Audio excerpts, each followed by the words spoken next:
అందరూ ఉన్నారా?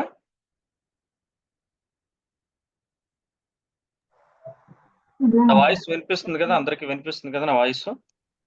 వినిపిస్తుందండి. ప్రభుత్వం యొక్క ఆజ్ఞలకు మనం ఎంతవరకు లోబడాలి?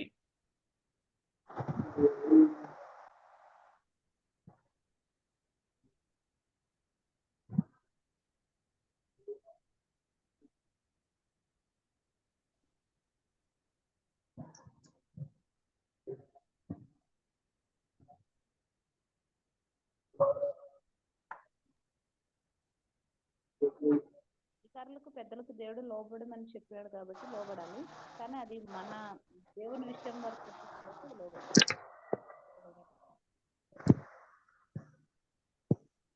చాలా లో వాయిస్ వస్తుంది తల్లి.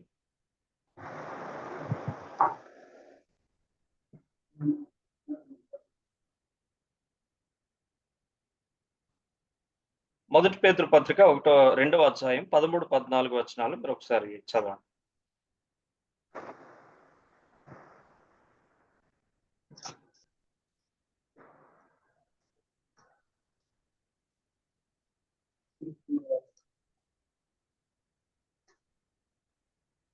మరొకసారి చెప్పండి అన్నయ్య. మొదటి పేతురు పత్రిక 2వ అధ్యాయం 13, 14 వచనాలు.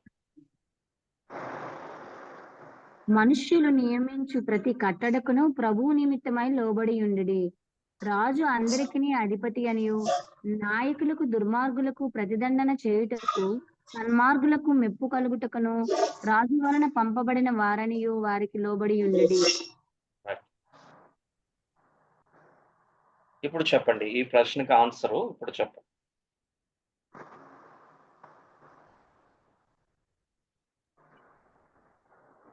దేవుడు అంటే నియమింపబడిన నిమిత్తం, అంటే దేవునికి లోబడి ఉన్నంత వరకు మనం వారికి లోబడి ఉండాలి.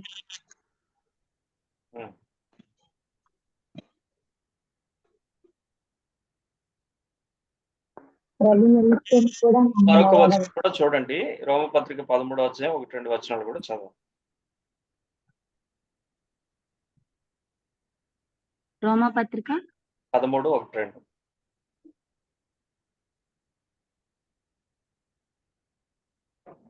ప్రతి వాడు పై అధికారులకు లోబడి ఉండవలను, ఎలయనగా దేవుని వలన కలిగినది తప్ప మరి ఏ అధికారమును లేదు.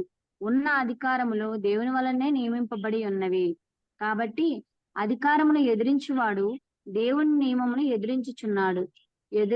ఎదిరించువారు తమ మీదికి తామే శిక్ష తెచ్చుకొందురు.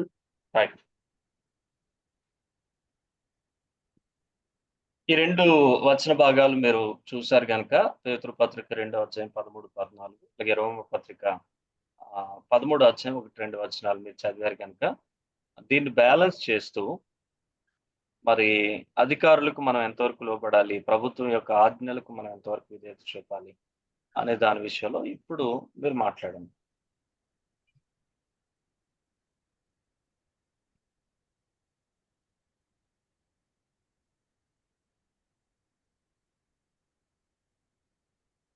సుజాంతి సౌండ్ పెంచు.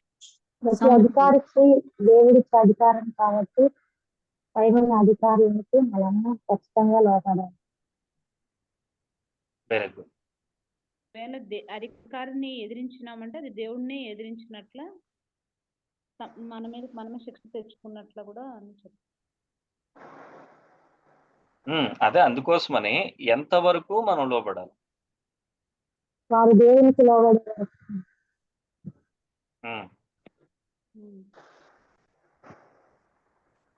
వారి అధికార పరిధిని వారు గుర్తించి, మేము సర్వాధికారులం కాదని, మా పైన దేవుడు అధికారని, ఆ దేవుని యొక్క అధికారానికి, ఆధిపత్యానికి వారు లోబడి, ఆ దేవుని అధికారం క్రింద దేవుడు వారికి ఇచ్చిన అధికార పరిధిలోనే వారు నిలుచొని వారు చేసే ప్రతి ఆజ్ఞకు మనం లోబడాలి. అలా కాకుండా వారి యొక్క ఆజ్ఞలు, వారు చేసేటువంటి నియమాలు, వారు విధించేటువంటి శాసనాలు ఏవైతే ఉంటాయో అది దేవుణ్ణి సైతం ధిక్కరించేలాగా ఉన్నప్పుడు, అది దేవుని యొక్క అధికారానికి లోబడలేనట్లుగా ఉన్నప్పుడు మనం వారికి లోబడాల్సినటువంటి అవసరము లేదు. మీరు ఈ వచనాల్లో చూస్తున్నారు, మరి వారు మీరు రండి అరెస్ట్ అవ్వండి అని అంటే వాళ్ళు వెనక్కి వెళ్ళారు. ఈ రాత్రి మీరు చెరసాల్లో ఉండండి అంటే విధేయత చూపి లోపల ఉన్నారు. రండి మిమ్మల్ని విచారణ చేస్తామంటే వాళ్ళ మధ్యలోకి వెళ్ళి నిలబడ్డారు. కాబట్టి ఏ విషయాల్లో కూడా అసలు మేమేం తప్పు చేశాం అని ఎదిరించలేదు వారిని. సంపూర్ణంగా విధేయత చూపడానికి వారు ఇష్టపడ్డారు. కానీ మీరు ఆలోచించినట్లయితే గనక ఎప్పుడైతే మీరు యేసు నామమును బట్టి ఎంత మాత్రం మాట్లాడకూడదు, బోధించకూడదని వారికి ఆజ్ఞాపించారో, ఇది దేవుని ఆజ్ఞను ధిక్కరించేదిగా ఉంది. దేవుడు ఏదైతే మహా ఆజ్ఞ, గ్రేట్ కమిషన్ అని చెప్తామో మత్తయి సువార్త 28, 19, 20 వచనాలు.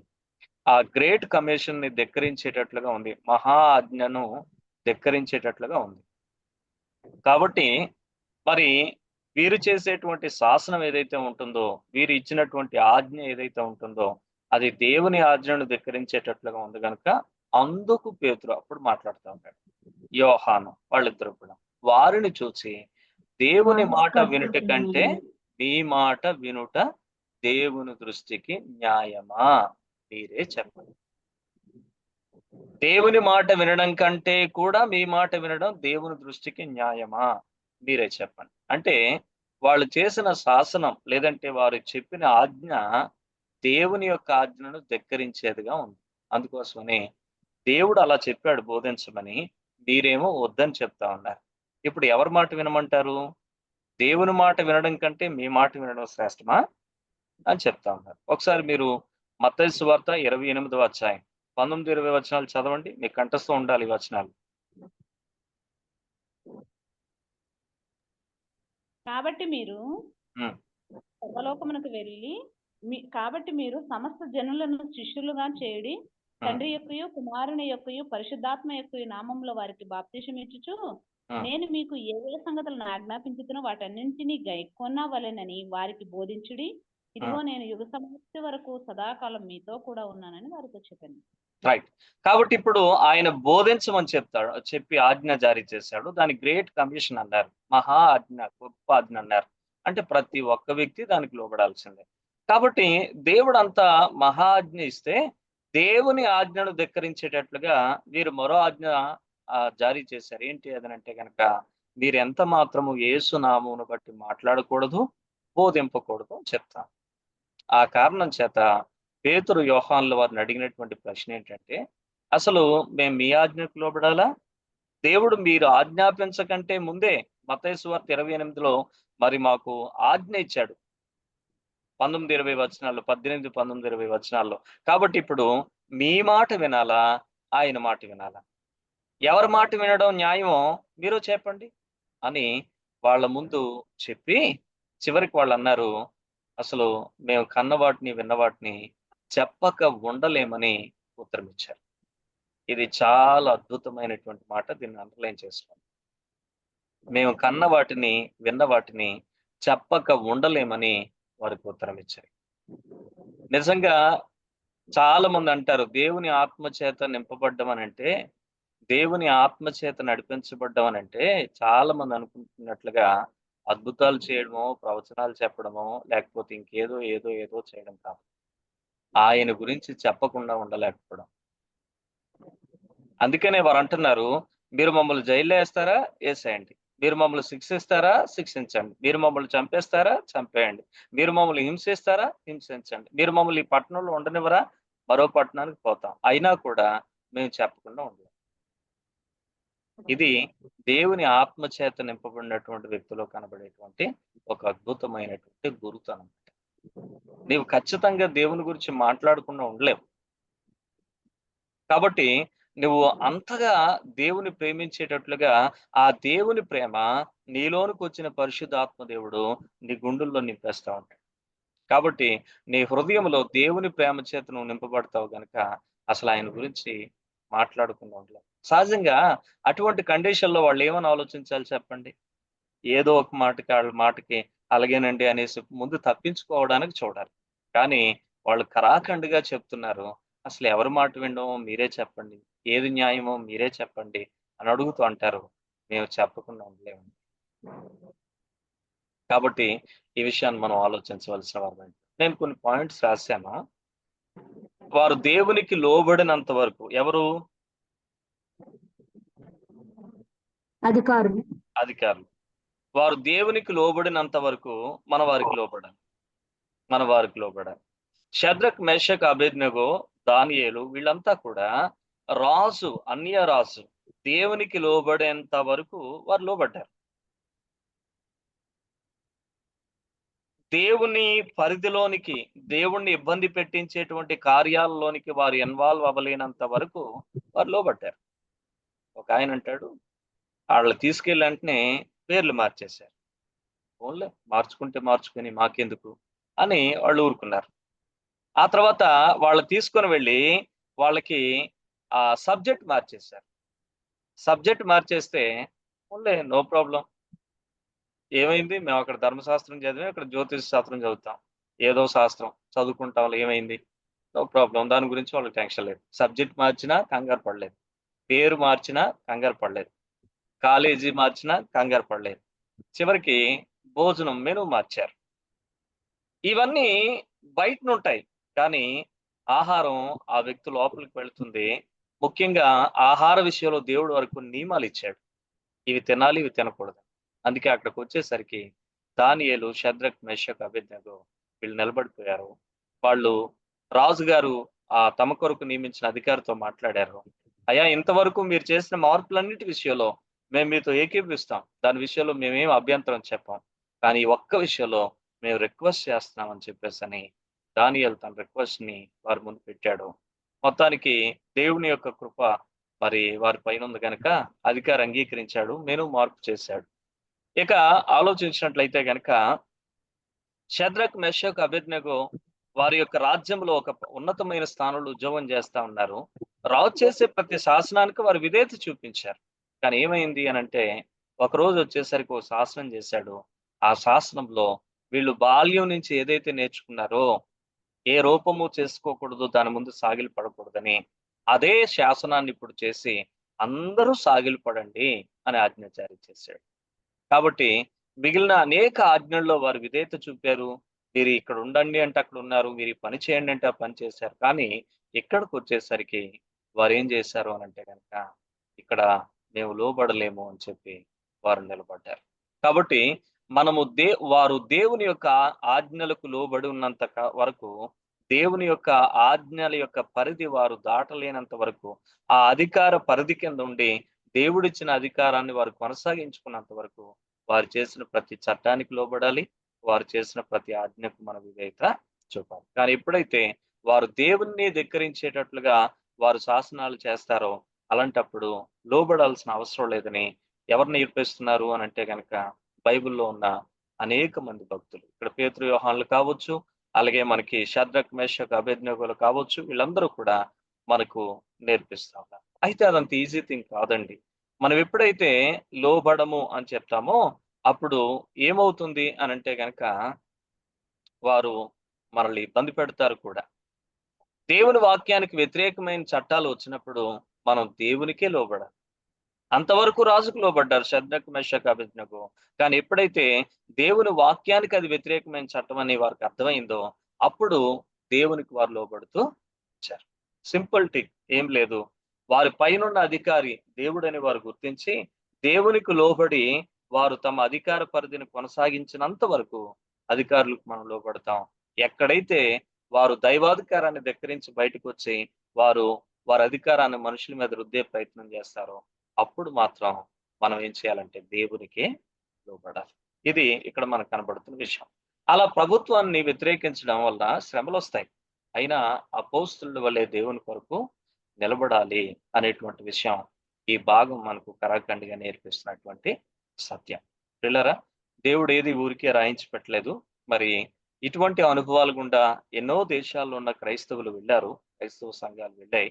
అయితే వారందరి ద్వారా దేవునికి మహిమ వచ్చింది, గొప్ప ఉజ్జీవం ఆ దేశాల్లో వచ్చింది. మరి ఈరోజు ఇటువంటి సందేశాలు నేర్చుకుంటున్నటువంటి జీవితాల్లో కూడా భవిష్యత్ కాలాల్లో ఇటువంటి పరిస్థితులు వచ్చినప్పుడు మనం కూడా వీటిని మన మనసులో పెట్టుకుందాం. దేవుని కొరకు ఎక్కడ నిలబడాలో అక్కడ నిలబడడానికి దేవుడు మనల్ని సిద్ధపరిచినట్లుగా ప్రార్థనా పూర్వకంగా సిద్ధపడదాం.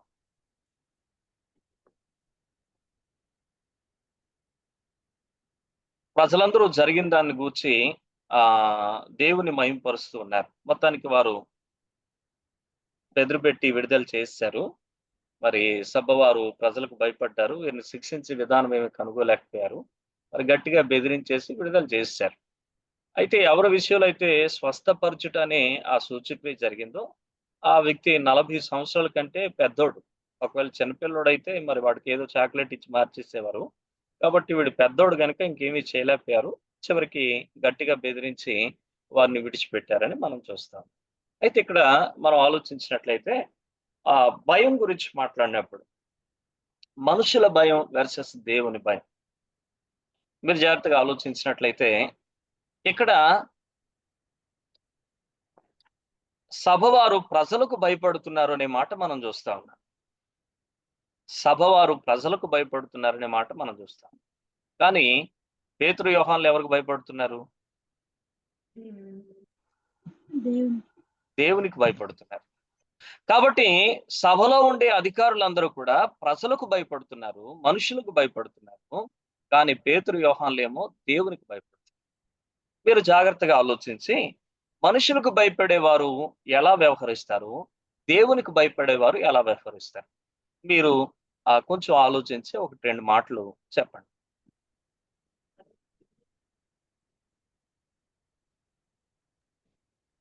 మనుషులకు భయపడేవారు వారు ఉన్నప్పుడే భయపడతారు, తర్వాత వారికి ఇష్టం వచ్చినట్టు జీవిస్తారు. కానీ దేవుడు భయపడేవారు వారు ఎక్కడ ఉన్నా కూడా యథార్థంగా జీవిస్తారు, దేవుని కోసం బతుకుతారు. Okay, very good. ఇంకా మిగిలిన వారు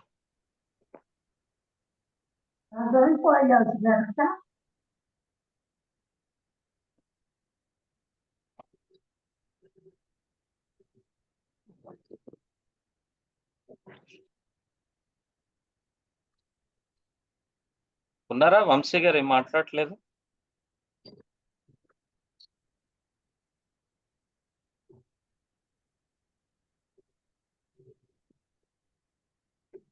మనుషులకు భయపడేవారు బయటికి కనిపించేలా గానీ దేవునికి భయపడేవారు లోపల కూడా ఎలాంటి పొరపాటు చేసిన దగ్గరికి అంటే వాళ్ళు దేవుని ఒక భయం ఉంటది, కానీ వాళ్ళు ఎలాంటి తప్పు అనేది చేయరు. Very good. కొంచెం మార్చి చెప్పిన చింతమని ఇద్దరు ఒకటే చెప్పారు. ఇంకా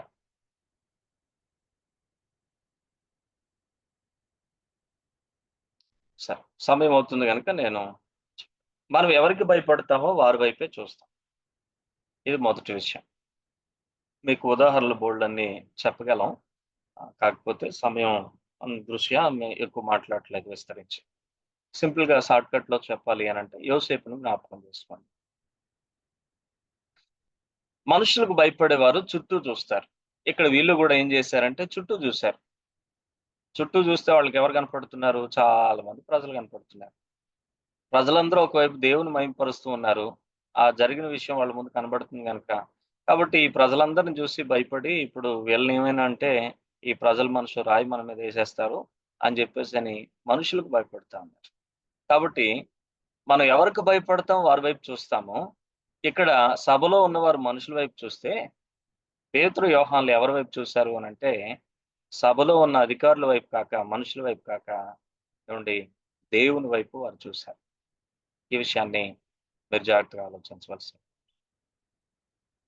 కాబట్టి మీరు జాగ్రత్తగా గమనించినట్లయితే మనం ఎవరికి భయపడతామో వారి వైపే చూస్తాం. మీరు ఆదికాండం 39వ అధ్యాయంలోనికి వెళ్తే కనుక పోతీఫర్ భార్య మనుషులకు భయపడేది కనుక చుట్టూ చూశాడు. యోసేపు దేవునికి భయపడేవాడు కనుక పైకి చూశాడు, అంటే దేవుని వైపు చూశాడు. అందుకే ఆయన అంటాడమ్మో, నా దేవునికి వ్యతిరేకంగా ఈ ఘోర దుష్కార్యం నేను ఎలా చేస్తాను? పిల్లరా, అసలు అక్కడ దేవునికి వచ్చిన ప్రస్తావన ఎందుకు? కారణం ఏంటంటే యోసేపు దేవుని వైపు చూశాడు. ఆమె చుట్టూ చూసింది, అంటే మనుషుల వైపు చూసింది అనే విషయం మనం చూస్తాం. మీరు జాగ్రత్తగా గమనించండి. మనం ఎవరికి భయపడతామో వారి వైపే చూస్తాం. ఇది మొదటి విషయం. కాబట్టి ఇక్కడ అధికారులు మనుషుల వైపు చూశారు, పేతురు యోహాన్లు దేవుని వైపు చూశారు. అందుకనే ఇప్పుడు వారికి అడుగుతున్నటువంటి ప్రశ్న ఏంటంటే, మేము ఎవరికి లోబడాలి, ఇక దేవునికా అనే ప్రశ్న వాళ్ళ ముందు పెట్టగలిగారు. రెండవదిగా మనం ఎవరికి భయపడతామో వారినే సంతోషపెడతాం. మనం ఎవరికి భయపడతామో వారిని సంతోషపెడతాం అనేటువంటి విషయం మనం జ్ఞాపకం చేసుకోవాలి. మార్కు సువార్త 15లో అక్కడ మీరు గమనిస్తే పిలాతు రాజు గారికి ఆ యొక్క ప్రభువైన యేసుక్రీస్తు వారిని తీర్పు తీర్చినప్పుడు అక్కడున్న సిచ్యువేషన్ ఏంటంటే పిలాతు 3 సార్లు విచారణ చేశాడు. ప్రభువైన యేసుక్రీస్తులో ఏ విధమైన దోషము, నేరము లేదు. ఆయన మీద ఎన్ని నేరారోపణలు వీరు చేశారో అవన్నీ కూడా వట్టి అబద్ధాలన్న విషయం ప్రూవ్ చేయబడింది. కాబట్టి మీరు అంటున్నట్లుగా ఈయన యందు ఏ దోషము నాకు కనబడలేదని ఆయన తేల్చి చెప్పేశాడు. యోహాను సువార్త 19వ అధ్యాయంలో 5-6 వచనాల్లో మీకు ఆ మాటలు కనబడతాయి. ఈయన యందు నాకు ఏ దోషం కనబడలేదని చెప్పాడు.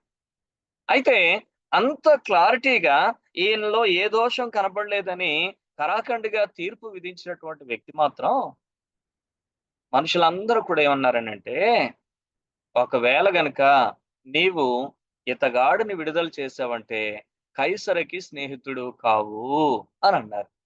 అనంగానే మనుషులకు భయపడ్డాడని వాక్యంలో మీరు చాలా స్పష్టంగా చూస్తారు. మనుషులకు భయపడి ఆయన ఏం చేశాడు అని అంటే గనక వారిని సంతోష పెట్టడం కోసం మరైతే ఏం చేయమంటారు? ఎన్ని సిలువేశాను, సరే మీరు కోరినట్టే మీరు చేసుకోండి అని వారిని ప్రభువును వారికి అప్పగించేశాడు. కాబట్టి వారిని సిలువ వేయండి అని సైనికులకి ఆజ్ఞ జారీ చేశాడు. కాబట్టి మీరు ఈ విషయాలు జాగ్రత్తగా గమనించాలి. మనం ఎవరికి భయపడతామో వారి వైపే చూస్తాం. మనం ఎవరికి భయపెడతామో వారిని సంతోషపెట్టే ప్రయత్నం చేస్తాం. ఈరోజు మనం కూడా సెల్ఫ్ చెక్ చేసుకుందాం. మనం ఎవరికి భయపడుతున్నాం? నిజంగా దేవునికి భయపడితే మనం ఎప్పుడు దేవుని వైపు చూస్తాం. మనం ఒకవేళ దేవునికి భయపడితే మనం దేవుణ్ణి సంతోషపరిచే ప్రయత్నం చేస్తాం. ఈరోజు నీవెవరిని సంతోషపరుస్తున్నావు? నిన్ను నీవు పరిశీలన చేసుకోవాలి. ఇక మూడో విషయం ఏంటంటే, మనం ఎవరికి భయపడతామో వారి పరిధిలోనే పరిశుద్ధత కలిగి ఉంటాం. ఇందాక జానకమ్మ గాని చింతామణి గాని చెప్పిన మాటలు ఇది. ఎవరికి భయపడతామో వారి పరిధిలోనే మనం పరిశుద్ధత కలిగి ఉంటాం. మనుషులకు భయపడినప్పుడు మనుషుల ముందే నీతిగా నడుచుకుంటాం. దేవునికి భయపడినప్పుడు దేవుని ముందు నీతిగా నడుచుకుంటాం. కీర్తనల గ్రంథం 19వ కీర్తన 9వ వచనంలో మనం చూస్తాం, యెహోవా యందైనటువంటి భయం పవిత్రమైనది, అది నిత్యము అని అంటాడు. మనుషుల భయం అయితే కొద్ది కాలమే ఉంటది. ఎందుకంటే కొంత సమయమే ఉంటది, లేదా కొంత పరిధి వరకే ఉంటది. ఎందుకంటే మనుషులు మనతో సదాకాలం ఉండలేరు. మనం ఎక్కడికి వెళ్తే అక్కడికి రాలేరు. మనల్ని వెంబడించలేరు. మనతో ఎప్పుడు ఉండలేరు. ఆ కారణం చేత మనుషులు మనం ఎనీ టైం మనల్ని చూడలేరు కనుక మనుషుల భయం ఉండేటువంటి వ్యక్తి ఆయన తన పరిశుద్ధతను కాపాడుకోలేడు. కానీ ఎవరైతే దేవుడు భయం కలిగి ఉంటారో వాళ్ళు యోసేపులాగా పరిశుద్ధంగా ఉంటారు. కారణం ఏంటంటే యెహోవా యందైన భయం పవిత్రమైంది, అది నిత్యము కూడా నిలుస్తుంది. రాత్రైనా పగలైనా, ఏమండి 10 మందిలో ఉన్నా ఒంటరిగా ఉన్నా. కాబట్టి అది ఎప్పుడూ నిత్యము నిలుస్తుంది. కారణం ఏంటి అని అంటే కనుక మీరు జాగ్రత్తగా విషయాన్ని ఆలోచించాలి. చాలాసార్లు మనం మాట్లాడుకుంటాం కానీ మనం ఈ విషయాన్ని మర్చిపోతుంటాం. మనం అంతగా మన మనసులో అవగాహన కలిగి మనం నడుచుకోం. భక్తుడైన దావీదుకి దేవుడు ఎవరో తెలుసు, ఆయన ఎంత గొప్పడో తెలుసు. కానీ ఆయన పరిధిని మర్చిపోయాడు. ఆయన మర్చిపోయినప్పుడే ఆయన బెత్షెబా విషయంలో పాపం చేశాడు, ఉరియా విషయంలో పాపం చేశాడు, ఇవన్నీ చేయగలిగాడు. కానీ ఎప్పుడైతే దేవుని పరిధిని గూర్చి ఆయన ఆలోచన చేశాడో, ఆ మనుషుడు నీవేనని దేవుడు ఆయన చేసిన పాపం తనకు కనబడేటట్లుగా వినిపించాడు, చూపించాడు, కళ్ళకు కట్టినట్లుగా వివరించాడు. ఇక అప్పుడు అర్థం చేసుకున్నాడు దేవుణ్ణి. మేబీ అప్పుడు రాశాడు 139వ కీర్తన. ఆ అనుభవం తర్వాత అందుకని ఆయన అంటాడు, అయ్యా నీ సన్నిధిలో నుంచి నేను ఎక్కడికి వెళ్ళిపోతాను. 139వ కీర్తన 5వ వచనం దగ్గర నుంచి 11, 12 వచనాల వరకు మీరు చూస్తే చాలా వివరంగా ఉంటది. అక్కడ నా వెనుకున్నావు, నా ముందున్నావు, నేను వేకు రెక్కలు కట్టుకొని సముద్ర దిగంతాల్లోకి వెళదామంటే అక్కడ కూడా నువ్వు నన్ను పట్టుకుంటావు. ఎక్కడ నేను దాక్కోగలను? ఆకాశానికి వెళ్ళిపోదామంటే అక్కడ నువ్వు ఉన్నావు. కాబట్టి పాతాళంలో పండుకుంటానంటే అక్కడ కూడా నువ్వు నన్ను చూస్తావు. అయ్యా నేను నీ యొద్ద నుంచి ఎక్కడికి వెళ్ళిపోతాను, ఎక్కడ నేను దాగగలను అనేటువంటి తలంపులు ఆ సందర్భంలో జ్ఞాపకం చేసుకుంటాం. ఒకవేళ ఇది రాత్రి జాములు అనుకుంటామా? నాకు కలిగినటువంటి చీకటి అసలు నీకు చీకటియే కాదు. ఇది పిల్లరా, దేవుని గూర్చినటువంటి అవగాహన చాలా సార్లు మన జీవితాల్లో మనం కలిగి ఉంటాం. అనుకుంటాం దేవుడు అంతా ఉంటాడు, ఎప్పుడు ఉంటాడు, ఆయన చూస్తాడని. కానీ చాలా సార్లు మనం ఎంతవరకు దీన్ని మన యొక్క మనస్సులో ముద్రించుకొని బలంగా మనం ఉండగలుగుతున్నాం అనేది చాలా ప్రాముఖ్యమైన విషయం. నిజంగా అది మన జీవితంలో అనుభవపూర్వకంగా రాగలిగితే గనక ఖచ్చితంగా యెహోవా యందైన భయం పవిత్రమైంది, అది నిత్యము నిలిచినని వాక్యం మన జీవితంలో కూడా నెరవేరుతుంది. కాబట్టి ఒక 3 తలంపులు మీ ముందు పెట్టాను. ఇంకా మీరు ఆలోచించండి, చాలా విషయాలు దీనికి మీరు యాడ్ చేయొచ్చు. కాబట్టి మనుషుల భయం వర్సెస్ దేవుని భయం. మనుషులకు భయపడేవారు మనుషుల వైపు చూస్తారు, దేవునికి భయపడేవారు దేవుని వైపు చూస్తారు. ఉదాహరణ యోసేపు ఆదికాండం 39వ అధ్యాయం రాసుకోండి. ఇక మీరు గమనిస్తే గనక మనం ఎవరికి భయపడతామో వారినే సంతోషపెడతాం. దేవునికి భయపడితే దేవుని సంతోషపెడతాం, మనుషులకు భయపడితే మనుషుల్ని సంతోషపెడతాం. కాబట్టి ఆలోచించండి. పిలాతు మనుషులు సంతోషపెట్టాలనుకున్నాడు, అందుకే యేసుని సిలువ వేశాడు. ఇక మీరు ఆలోచించినట్లయితే గనక మనం ఎవరికి భయపడతామో వారి పరిధిలోనే మన పరిశుద్ధత. మనుషులకు భయపడేవారు మనుషుల ముందు మాత్రమే పవిత్రంగా ఉంటారు, దేవునికి భయపడేవారు నిత్యము పవిత్రంగా ఉంటారు. ఈ రోజున నీ జీవితంలో నిత్య పవిత్రత కనబడుతున్నట్లయితే నీలో దేవుని భయం ఉంది. ఒకవేళ మనుషులు ఉన్నప్పుడే పవిత్రత, మనుషులు లేనప్పుడు నీలో అపవిత్రత కనబడుతుందంటే అది నీకు తెలుసు కదా. నీ వ్యక్తిగత జీవితానికి నీవు మనుషుల భయం మాత్రమే కలిగి ఉంది. ఈ రోజైనా మరి మన జీవితాల్లో మళ్ళీ మనం సెల్ఫ్ చెక్ చేసుకుందాం. మన జీవితాల్ని ప్రభు సన్నిధిలో యథార్థంగా ఒప్పుకోవడానికి ప్రయత్నం చేద్దాం.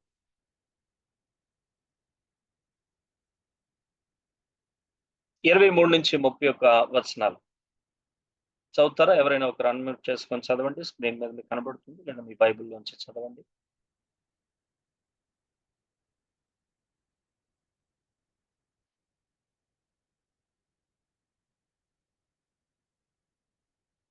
త్వరగా మీరు రెస్పాండ్ అవ్వాలి, అప్పుడే మన టైం సేవ్ చేయగలుగుతారు.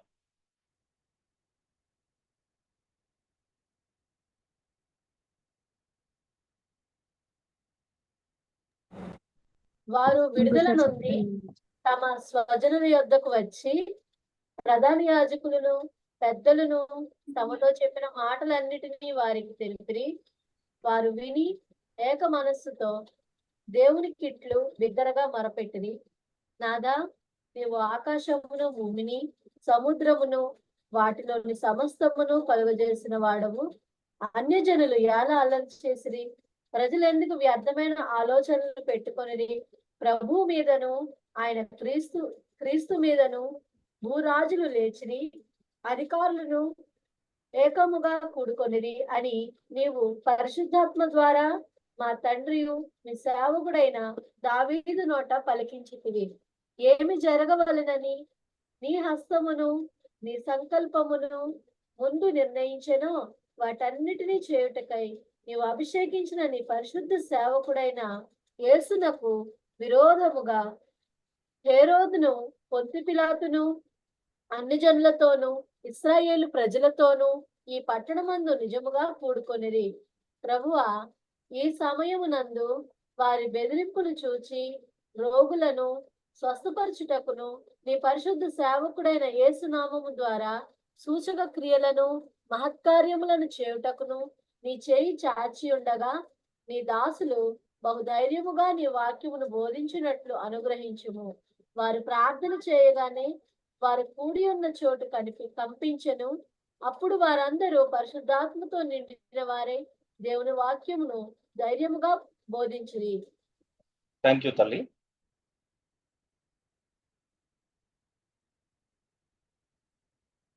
ఈ భాగం 4వ అధ్యాయం 23 నుంచి 31 వరకు ఉన్న ఈ భాగంలో విశ్వాసుల యొక్క స్తుతి ప్రార్థన గురించి మనం చూస్తాం. వారు విడుదల నొందారు, స్వజనుల యొద్దకు వచ్చారు. ప్రధాన యాజకులు పెద్దలు తమతో చెప్పిన మాటలన్నీ కూడా వారికి వివరించారు. వారందరూ కూడా విన్నారు. విన్న తర్వాత ఏమైందంటే ఏక మనసుతో దేవునికి దగ్గరగా ప్రార్థన చేశారు. ఆ ప్రార్థన గురించి ఈ 2 వచనాల్లో మనం పరిచయ మాటలు చదువుతాము. ఇక్కడ మనం గమనించాల్సినటువంటి విషయాలు ఏంటంటే స్వజనులు అనేటువంటి మాట హైలైట్ చేసాం, నాదా అనే మాట హైలైట్ చేసాం. అసలు ఇంతకీ ఎవరి స్వజనులు? వారంటే ఎవరు?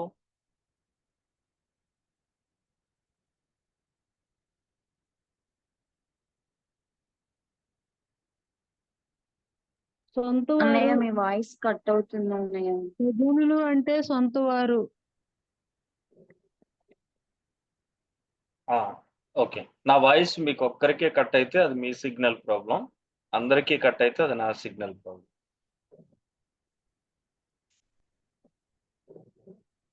అందరికీ క్లియర్‌గా ఉందా? నా వాయిస్ వినిపిస్తుందా?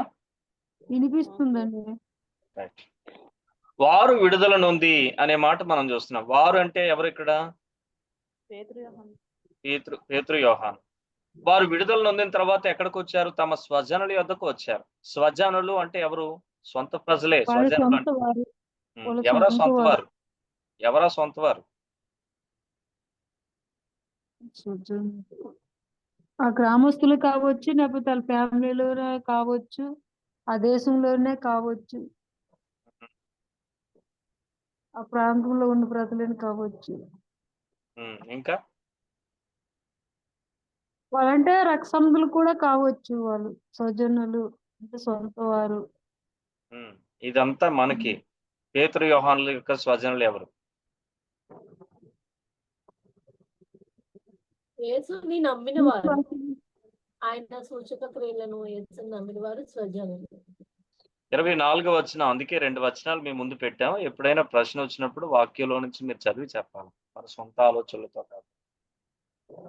వెరీ గుడ్ తల్లి. వారు విని ఎవరు విన్నారు? ఏక మనసుతో దేవునికి బిగ్గరగా ప్రార్థన చేసిన వారు ఎవరు? ఇంట్లో వాళ్ళు కాదు. రక్త సంబంధికులు అంతకంటే కాదు. గ్రామస్తులందరూ అంతకంటే కాదు. ఎవరు వారు అనంటే గనక స్వజనులు అనే మాట రక్షించబడి సంఘములో చేర్చబడిన వారి కొరకు చెప్పబడింది. పేతురు యోహానులు ఎవరిని స్వజనులని కోట్ చేస్తా ఉన్నారు అనంటే గనక పేతురు యోహానుల్ని స్వజనులని కోట్ చేస్తా ఉన్నారు. ఈరోజు సంఘస్థులను రక్షించబడిన వారిని పేతురు యోహానులు స్వజనులను కోట్ చేస్తా ఉన్నారు. ఈరోజు గమనించినట్లయితే సంఘంలో ఉన్న మనకు అర్థం కానిటువంటి విషయం లేదా మనం అంగీకరించలేనటువంటి ఒక విషయం ఏంటి అని అంటే కనుక మీకు ఆల్రెడీ అపోస్తుల కార్యం 2వ అధ్యాయం చెప్పినప్పుడే మీకు చెప్పాను. ఒక వ్యక్తి రక్షించబడినప్పుడు వేరైన అనుభవంలోనికి వస్తా ఉన్నాడు. మూర్ఖులకు ఈ తరము వారికి వేరే రక్షణ పొందుడి. కానీ ఈ రోజుల్లో గమనిస్తే గనక ఈ వేరుబాటు అనుభవం, ఈ ప్రత్యేకించబడిన అనుభవం అనేటువంటి దాంట్లోనికి చాలా మంది రావటం లేదు. ఇంకా వారిని వారు గిరిగీసుకుని ఎక్కడ పెట్టుకుంటున్నారనంటే ఇది మా కులం, మా కులస్తులే మా స్వజనులు. ఇది మా కుటుంబం, మా కుటుంబమే మా స్వజనులు. ఇది మా రక్త సంబంధికులు, వీళ్ళే నా స్వజనులు. వీళ్ళు మా గ్రామస్తులు, వీరే నా స్వజనులు. ఇంకా మనం ఎక్కడ ఉండిపోతున్నాం అని అంటే కనుక ఇంకా అక్కడే మనం ఉండిపోతున్నటువంటి పరిస్థితి. మీరు జాగ్రత్తగా అర్థం చేసుకోవాల్సినటువంటి విషయం ఏంటంటే వారు ఎప్పుడో గ్రామంలో ఉన్న, ఎప్పుడో రక్త సంబంధికులైన, ఎప్పుడో వారి యొక్క బంధువులు, స్నేహితులు వారందరిలో నుంచి ఎప్పుడో ప్రత్యేకించబడిన వేరైన అనుభవంలోకి వచ్చేసారు. జానకమ్మ మ్యూట్ లో పెట్టి మాట్లాడుకోండి. మీరు జాగ్రత్త గమనిస్తే చాలా సార్లు ఈ యొక్క వేరైన అనుభవం అనేది నేడు సంఘాల్లో లేదు. మీకు చాలా క్లియర్ గా చెప్పినప్పుడు మీరు ఒకసారి ఆ క్లాస్ మళ్ళీ మీరు రివిజన్ చేసుకోవడానికి ప్రయత్నం చేయండి. అంటే వేరవడం అంటే ఇక మీతో మాకు సంబంధం లేవని తెగదెంపులు చేసుకోవడం కాదు దాని యొక్క అర్థం. ప్రతి ఒక్క విషయంలో కూడా మనము సంఘముతో అంత అటాచ్మెంట్ కలిగి ఉండాలి అనేది, అలాగే కేవలం స్వార్థ దేవుని ప్రేమ అందించడానికి మాత్రమే వారితో బాంధవ్యాలు కలిగి ఉండాలన్నది ఆ మాట యొక్క అర్థం. కానీ గమనిస్తే దేవుని యొక్క ప్రేమను పంచడానికో లేకపోతే దేవుని సువార్తను పంచడానికో వాళ్ళతో బాంధవ్యం కంటే మనకి కేవలం ఏ బాంధవ్యం మిగిలిపోతుంది అంటే గనక వాళ్ళ దగ్గర నుంచి మన దగ్గర నుంచి వాళ్ళు శరీర సంబంధమైనటువంటి విషయాలు పంచుకునే విషయంలో మాత్రమే మన బాంధవ్యం. అమ్మా మీరు ఎవరు మాట్లాడినా మ్యూట్ లో పెట్టి మాట్లాడుకోండి. దీవెన మ్యూట్ లో పెట్టు తల్లి.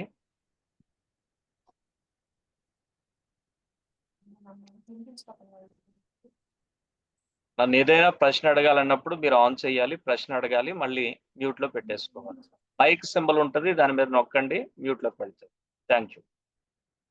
రైట్, మీరు జాగ్రత్తగా గమనించినట్లయితే కనుక ఈ ప్రత్యేకత అనే దాని దగ్గర నేను మీకు ఆల్రెడీ మాట్లాడాను. మీకు అవన్నీ గ్రూప్లో వీడియోస్ ఉంటాయి, ఒకసారి మళ్ళీ రివిజన్ చేసుకొని మీరు చూడడానికి ప్రయత్నం చేయండి. చాలా మంది దీన్ని బేరేసి వేయట్లేదు, సరిగా ఆలోచన చేయట్లేదు. దాని విషయంలో కొంతమంది ఎక్స్ట్రీమ్కి వెళ్ళిపోతున్నారు. అలాగని చెప్పి ఇంక పూర్తిగా వారితో తెగదెంపులు చేసేసుకుంటున్నారు. మేము క్రైస్తవులు, మేము దేవుని పిల్లలు, మీరు మాకు సంబంధం లేదన్నట్లుగా. మరికొంతమంది అలాగని చెప్పేసి అని సంఘాన్ని జస్ట్ ఏదో ఆదివారం మాత్రమే మాకు సంబంధం, మిగతా సమయాల్లో మాకు సంబంధం లేదన్నట్లుగా దేవుని సంఘాన్ని దూరం పెట్టి ఇక పూర్తిగా వారితో మమేకం అయిపోయిన పరిస్థితుల్లో చాలా మంది. కాబట్టి ఈ 2 విధానాలు తప్పే. వాళ్ళని దేవుని ప్రేమ పంచడానికి, దేవుని సువార్త పంచడానికి వారితో మనం కలుస్తూ ఉండాలి. అదే సమయంలో మన యొక్క స్వజనులుగా ఎవరిని మనం ఏర్పాటు చేసుకోవాలి అని అంటే కనుక దేవుని యొక్క సంఘాన్ని. చూడండి, మీరు మొదటి పేతురు పత్రిక ఒకసారి మళ్ళీ చూస్తే అక్కడ దేవుని యొక్క వాక్యంలో నుంచి మాట మీరు ఇలా చూస్తారు. మొదటి పేతురు పత్రిక 2వ అధ్యాయం 9వ వచనం. ఈ వచనం మీ అందరికి కంఠస్థం ఉండాలి. మొదటి పేతురు పత్రిక 2వ అధ్యాయం 9వ వచనం. అయితే మీరు చీకట్లో నుండి ఆశ్చర్యకరమైన తన వెలుగులోనికి మిమ్మల్ని పిలిచిన వాని గుణాతిశయములను ప్రచురణ చేయ నిమిత్తము ఏర్పరచబడిన వంశమును, రాజులైన యాజక సమూహమును, దేవుని సొత్తైన ప్రజలనై ఉన్నారు. మీరు ఆలోచించినట్లయితే ఇక్కడ సంఘములోనికి చేర్చబడిన వారందరిని గూర్చి ఉద్దేశించి మాట్లాడుతూ, అయితే మీరు సంఘమా మీరు ఏమై ఉన్నారు అని అంటే గనక చీకటిలో నుండి ఆశ్చర్యకరమైన తన వెలుగులోనికి మిమ్మల్ని పిలిచిన వారిని ఆ గుణాతిశయాలు ప్రచురణ చేయ నిమిత్తము మీరేం చేశారంటే ప్రత్యేకించబడ్డారు. ఈ ప్రత్యేకతను మనం ఖచ్చితంగా మన రక్షణ అనుభవంలో మనం పొందుకుంటాం. దాన్ని మనం ఖచ్చితంగా మెయింటైన్ చేయాల్సినటువంటి అవసరత ఉంది అనే విషయాన్ని గమనించండి. సంఘంలో చేర్చబడిన వారిని వీరు స్వజనులు అని అంటున్నారు. కానీ ఈ రోజున మనం సంఘాన్ని స్వజనులు అనట్లేదు. ఎవరు వాళ్ళు? మా చర్చికి వస్తారులే. ఎవరు వాళ్ళు? ఆ పలానా సంఘానికి వెళతారు, లేకపోతే పలానా ఊర్లో మా చర్చికి వచ్చేవాళ్ళు. కానీ వాస్తవానికి ఈ రోజున సంఘములో ఈ యొక్క భావన లేదు. సంఘం అనేది ఒక కుటుంబం. అందుకే మీకు ఎన్నో పర్యాయాలు మాట్లాడుతూ చెప్తా ఉన్నాను. సంఘాన్ని ఒక కుటుంబంగా మనం ట్రీట్ చేయగలిగితే కనుక మన వారు ఎవరైనా ఒకరు చనిపోయినప్పుడు మనం ఎలాగా ఆ సందర్భంలో కలుసుకోకుండా ఉంటాం, వాళ్ళని పరామర్శించుకుంటా ఉంటాం, వాళ్ళ దగ్గరికి వెళ్లకుండా ఉంటాం, ఆ కార్యక్రమాల్లో పాల్గొందుకుంటా ఉంటాం. ఈ రోజున చాలా మంది ఈ అనుభవాల గుండా వెళ్ళట్లేదు అని అంటే గనక సంఘాన్ని వారు స్వజనులుగా భావిస్తున్నారా? మీరు ఆలోచించండి. కనుక మనం గమనించాలి, ఈ విషయాన్ని అర్థం చేసుకోవాలి. పేతురు, యోహానులు తమ స్వజనుల దగ్గరకు వచ్చారని అంటే ఎవరి దగ్గరకు వచ్చారు అని అంటే 24వ వచనంలో కనబడుతుంది. ఎవరికైతే వాళ్ళు చెప్పారో వారందరూ ఏక మనసుతో దేవునికి ప్రార్థన చేశారు. ఎవరు వారు అని అంటే కనుక 2వ అధ్యాయంలో మరి ఎవరైతే వారి స్వార్థకు స్పందించి మారు మనసు పొంది రక్షించబడి సంఘంలో చేర్చబడ్డారో, ఈ యొక్క 3వ అధ్యాయంలో ఈ అద్భుతం తర్వాత వారితో మరికొంతమంది ఎవరైతే యాడ్ అయ్యారో వీళ్ళందరినీ కూడా వారు ఏమంటున్నారంటే కనుక స్వజనులు అని అంటారు. ఈ రోజున ఒక విశ్వాసికి సంఘం స్వజనులుగాను, లోకం పరజనులుగా ఉండాలి. ఒకవేళ ఈ అనుభవంలోనికి నువ్వు రాకపోతే కనుక నువ్వు పరిశీలన చేసుకో. నీ రక్షణ అనుభవంలో వేరై ప్రత్యేకించబడిన అనుభవంలోనికి ఇంకా వచ్చావా? ఇంకా పేరుకి క్రీస్తులో వెంబడిస్తున్న లోకంలోనే అంటిపెట్టుకొని బతుకుతున్నావా? దీన్ని నీవు ఖచ్చితంగా సెల్ఫ్ చెక్ చేసుకోవాల్సినటువంటి అవసరం.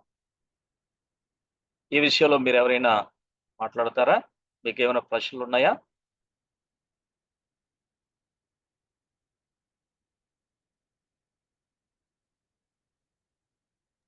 లేదండి. నాథ అనే 2వ పదాన్ని కూడా మీ ముందు హైలైట్ చేసి పెట్టాం. ఈ పదం డెస్పోటిస్ అనేటువంటి గ్రీకు పదం నుంచి వచ్చింది. దీని అర్థం సార్వభౌమ యజమానుడు అని అర్థం. సార్వభౌమ యజమానుడు అనేటువంటి అర్థం. ఈ పదం క్రొత్త నిబంధనలో 3 సందర్భాలలో ఉపయోగించబడిందట. 3 సందర్భాలలో క్రొత్త నిబంధనలో ఈ పదం ఉపయోగించబడింది. ప్రకటన గ్రంథంలో మీరు గమనిస్తే ఆ 3 సందర్భాలలో కూడా ఆయన ఏమై ఉన్నాడో వారు వర్ణిస్తా ఉన్నారు. నాదా, నీవు ఆకాశమును, భూమిని, సముద్రమును, వాటిలో ఉన్న సమస్తాన్ని కలుగజేసిన వాడవు అని చెప్పారు. అంటే ఆయన సృష్టిపై సార్వభౌమ అధికారం కలిగిన వాడు అనేటువంటి అర్థం ఇచ్చేటట్లుగా వారు ఈ పదాన్ని ఉపయోగించారు అనేటువంటిది మొట్టమొదటిగా మనకు అర్థమవుతున్నటువంటి సత్యం. ఓకే, కాబట్టి సార్వభౌమ యజమానుడు అని అర్థం. నాదా అనేటువంటి తెలుగు పదం ఇంగ్లీష్ లో డెస్పోటిస్ అనేటువంటి గ్రీకు పదం నుంచి అది అనువదించబడినటువంటి తెలుగు పదం. అయితే ఈ యొక్క డెస్పోటిస్ అనేటువంటి గ్రీకు పదం క్రొత్త నిబంధనలో 3 సందర్భాల్లో ఉపయోగించారు, 3 సార్లు ఉపయోగించారు. ఈ 3 సార్లు ఉపయోగించినప్పుడు కూడా ఆయన సార్వభౌమ అధికారాన్ని ప్రజెంట్ చేసింది ఆ పదం. ఇక్కడ 24వ వచనంలో దీన్ని ఉపయోగించినప్పుడు దేవుడు సృష్టి పైన సార్వభౌమ అధికారం కలిగిన వాడని ఈ పదం మనకు సూటిగా తెలియజేస్తారు. కాబట్టి ఈ విషయాన్ని గమనించాలి. ఈరోజు చాలా మంది దేవుడు సృష్టి పైన సార్వభౌమ అధికారం కలిగిన వాడన్న సత్యాన్ని చాలా మంది గ్రహించడం లేదు, గుర్తించడం లేదు. పిల్లరా, ఈ సర్వ సృష్టిని ఆయన కలుగు చేయడం మాత్రమే కాదు, దాన్ని నడిపిస్తున్నవాడు, దాన్ని కంట్రోల్ చేస్తున్నవాడు. అందుకనే సర్వ సృష్టి పైన ఆయన సార్వభౌమ అధికారం కలిగినటువంటి వాడు. ఆయన మాటకు సర్వ సృష్టి లోబడుతుంది. ఈ రోజున ఈ సత్యాన్ని గుర్తించకే చాలా మంది సృష్టికర్తను మర్చి సృష్టిని ఆరాధిస్తా ఉన్నారు. కానీ దేవుని కృప, మనము ఆ సృష్టికర్తను కనుగొనేటువంటి కృప దేవుడు మనకి ఇచ్చినాడు. అందును బట్టి మనము దేవుని మహిమపరచవలసిన వారమై ఉంటున్నాం. కాబట్టి రెండవ సందర్భాన్ని మీరు చూసినట్లయితే మరణంపై సార్వభౌమాధికారం కలిగిన వాడు ఆయన. లూకాసు వార్త 2వ అధ్యాయం 29వ వచనంలో ఈ మాట పలికినటువంటి ఆయన ఒక ముసలాయన, సుమయోను అనబడినటువంటి ఒక ముసలాయన, ఒక దైవజనుడు దేవుని మందిరంలో యథార్థముగా పరిచర్య చేస్తున్నటువంటి వాడు. అయితే ఆయనకి పరిశుద్ధాత్మ దేవుడు చెప్పాడు. ఏమని చెప్పాడనంటే, నీవు రక్షకుణ్ణి చూడక మునుపు నీవు కన్ను ముయ్యవు, ఆయన్ని చూసిన తర్వాత అప్పుడు నీవు ఖచ్చితంగా నా దగ్గరకు వస్తావని దేవుడు సుమయోనుకి చెప్పాడు. ఆ కారణం చేత లూకాసు వార్త 2వ అధ్యాయం 29వ వచనం చదవండి ఎవరైనా ఒకరు. లూకాసు వార్త 2వ అధ్యాయం 29వ వచనంలో, అప్పుడు ప్రభువైన యేసుక్రీస్తు వారిని, రక్షకుడైనటువంటి ప్రభువుని తన చేతుల్లో తీసుకున్నటువంటి సుమయోను పలుకుతున్న మాటలు ఆయన.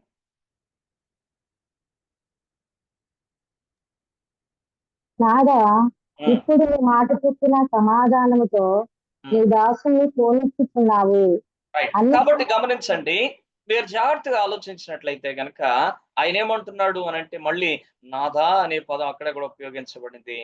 డెస్పోటిస్ అనేటువంటి ఆ మాట గ్రీకులో, దాని యొక్క అర్థము ఏంటంటే ఆయన సార్వభౌమ అధికారం చూపించడం. ఇక్కడ కూడా మరోసారి ఆయన సార్వభౌమ అధికారం ఏం చెప్పబడుతుందంటే, నాదా నీవు నీ మాట ప్రకారంగా నీ దాసుని ఇప్పుడు సమాధానముగా పోనిచ్చుచున్నావు. కాబట్టి ఈ రోజున మరణంపై అధికారం దేవునికి ఉందండి. చాలా మంది ఈ విషయాన్ని మర్చిపోతున్నారు. అమ్మో నేను చచ్చిపోతాను, అమ్మో నేను చచ్చిపోతాను, అమ్మో నేను చచ్చిపోతాను. పిల్లలు గుర్తుపెట్టుకోండి, దేవుడు ఈ భూమి మీదకి నేను పంపినప్పుడు నీ ఆయుష్ పరిమాణాన్ని నిర్ణయించిన వాడు ఆయన.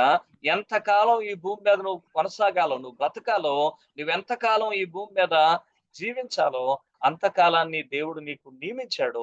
అంతకాలం నిన్ను ఏ వ్యాధి ఏమీ చేయలేదు. నిన్ను ఏ విధమైనటువంటి శోధన నిన్నేమీ చేయలేదు. ఏ విధమైన పరిస్థితి కూడా నీ ప్రాణాన్ని ఏమీ చేయలేదు.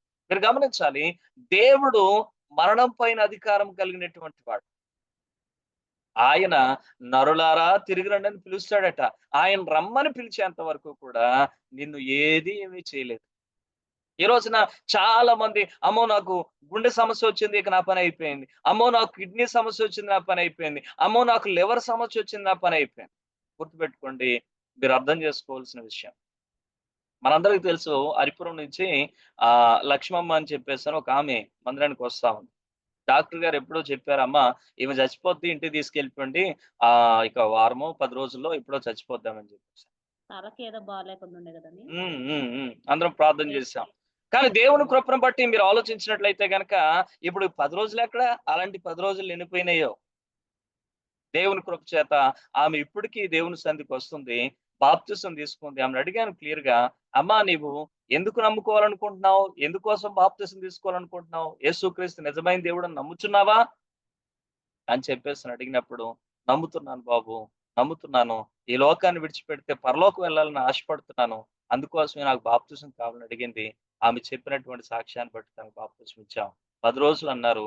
ఇప్పటికి కొన్ని నెలలు గడుస్తున్నా కూడా ఆమె దేవుని సన్నిధికి వస్తుంది నమ్మకంగా. దేవుని సన్నిధిలో కొనసాగుతాం. మీరు ఆలోచించండి.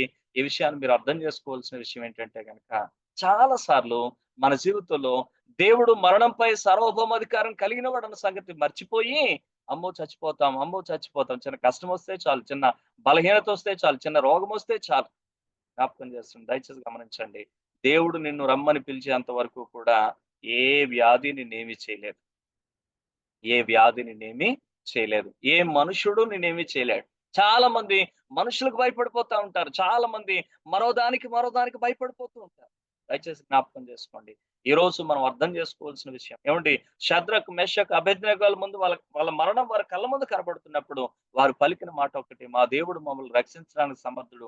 ఒకవేళ ఈ రోజుతో మేము ఆయన కలుసుకోవడానికి వెళ్ళాలి అన్నది ఆయన నియమం అయితే మేము ఆయన దగ్గరికి వెళ్ళిపోతాం. No problem. దాని విషయంలో మాకే చింత లేదని చెప్పారు. ఇది నిజమైనటువంటి విశ్వాసికి కలిగి ఉండాల్సినటువంటి లక్ష్యం. ఈ రోజున ప్రతి చిన్న విషయంలో కూడా కంగారు పడిపోతున్న, కలవర పడిపోతున్నటువంటి మనం నేర్చుకుందాం. ఆయన సార్వభౌమ అధికారం కలిగినటువంటి. సార్వభౌమ అధికారం అంటే అర్థం ఏంటంటే, మనం ఆయన్ని చేయి పట్టుకొని నువ్వు నాకు ఎందుకు ఇలా చేసావు అని అడగడానికి ఎవరికి రైట్స్ లేవు. అది దాని యొక్క అర్థం. ఎవరికి రైట్స్ లేవు. అలాగని చెప్పి ఎప్పుడూ గుర్తుపెట్టుకోండి, బ్లైండ్ గా నమ్మేయండి ఒక విషయం ఏంటి అని అంటే, ఆయన ఎప్పుడు అన్యాయం చేయడు. ఆయన ఎప్పుడు అన్యాయము చేయడు.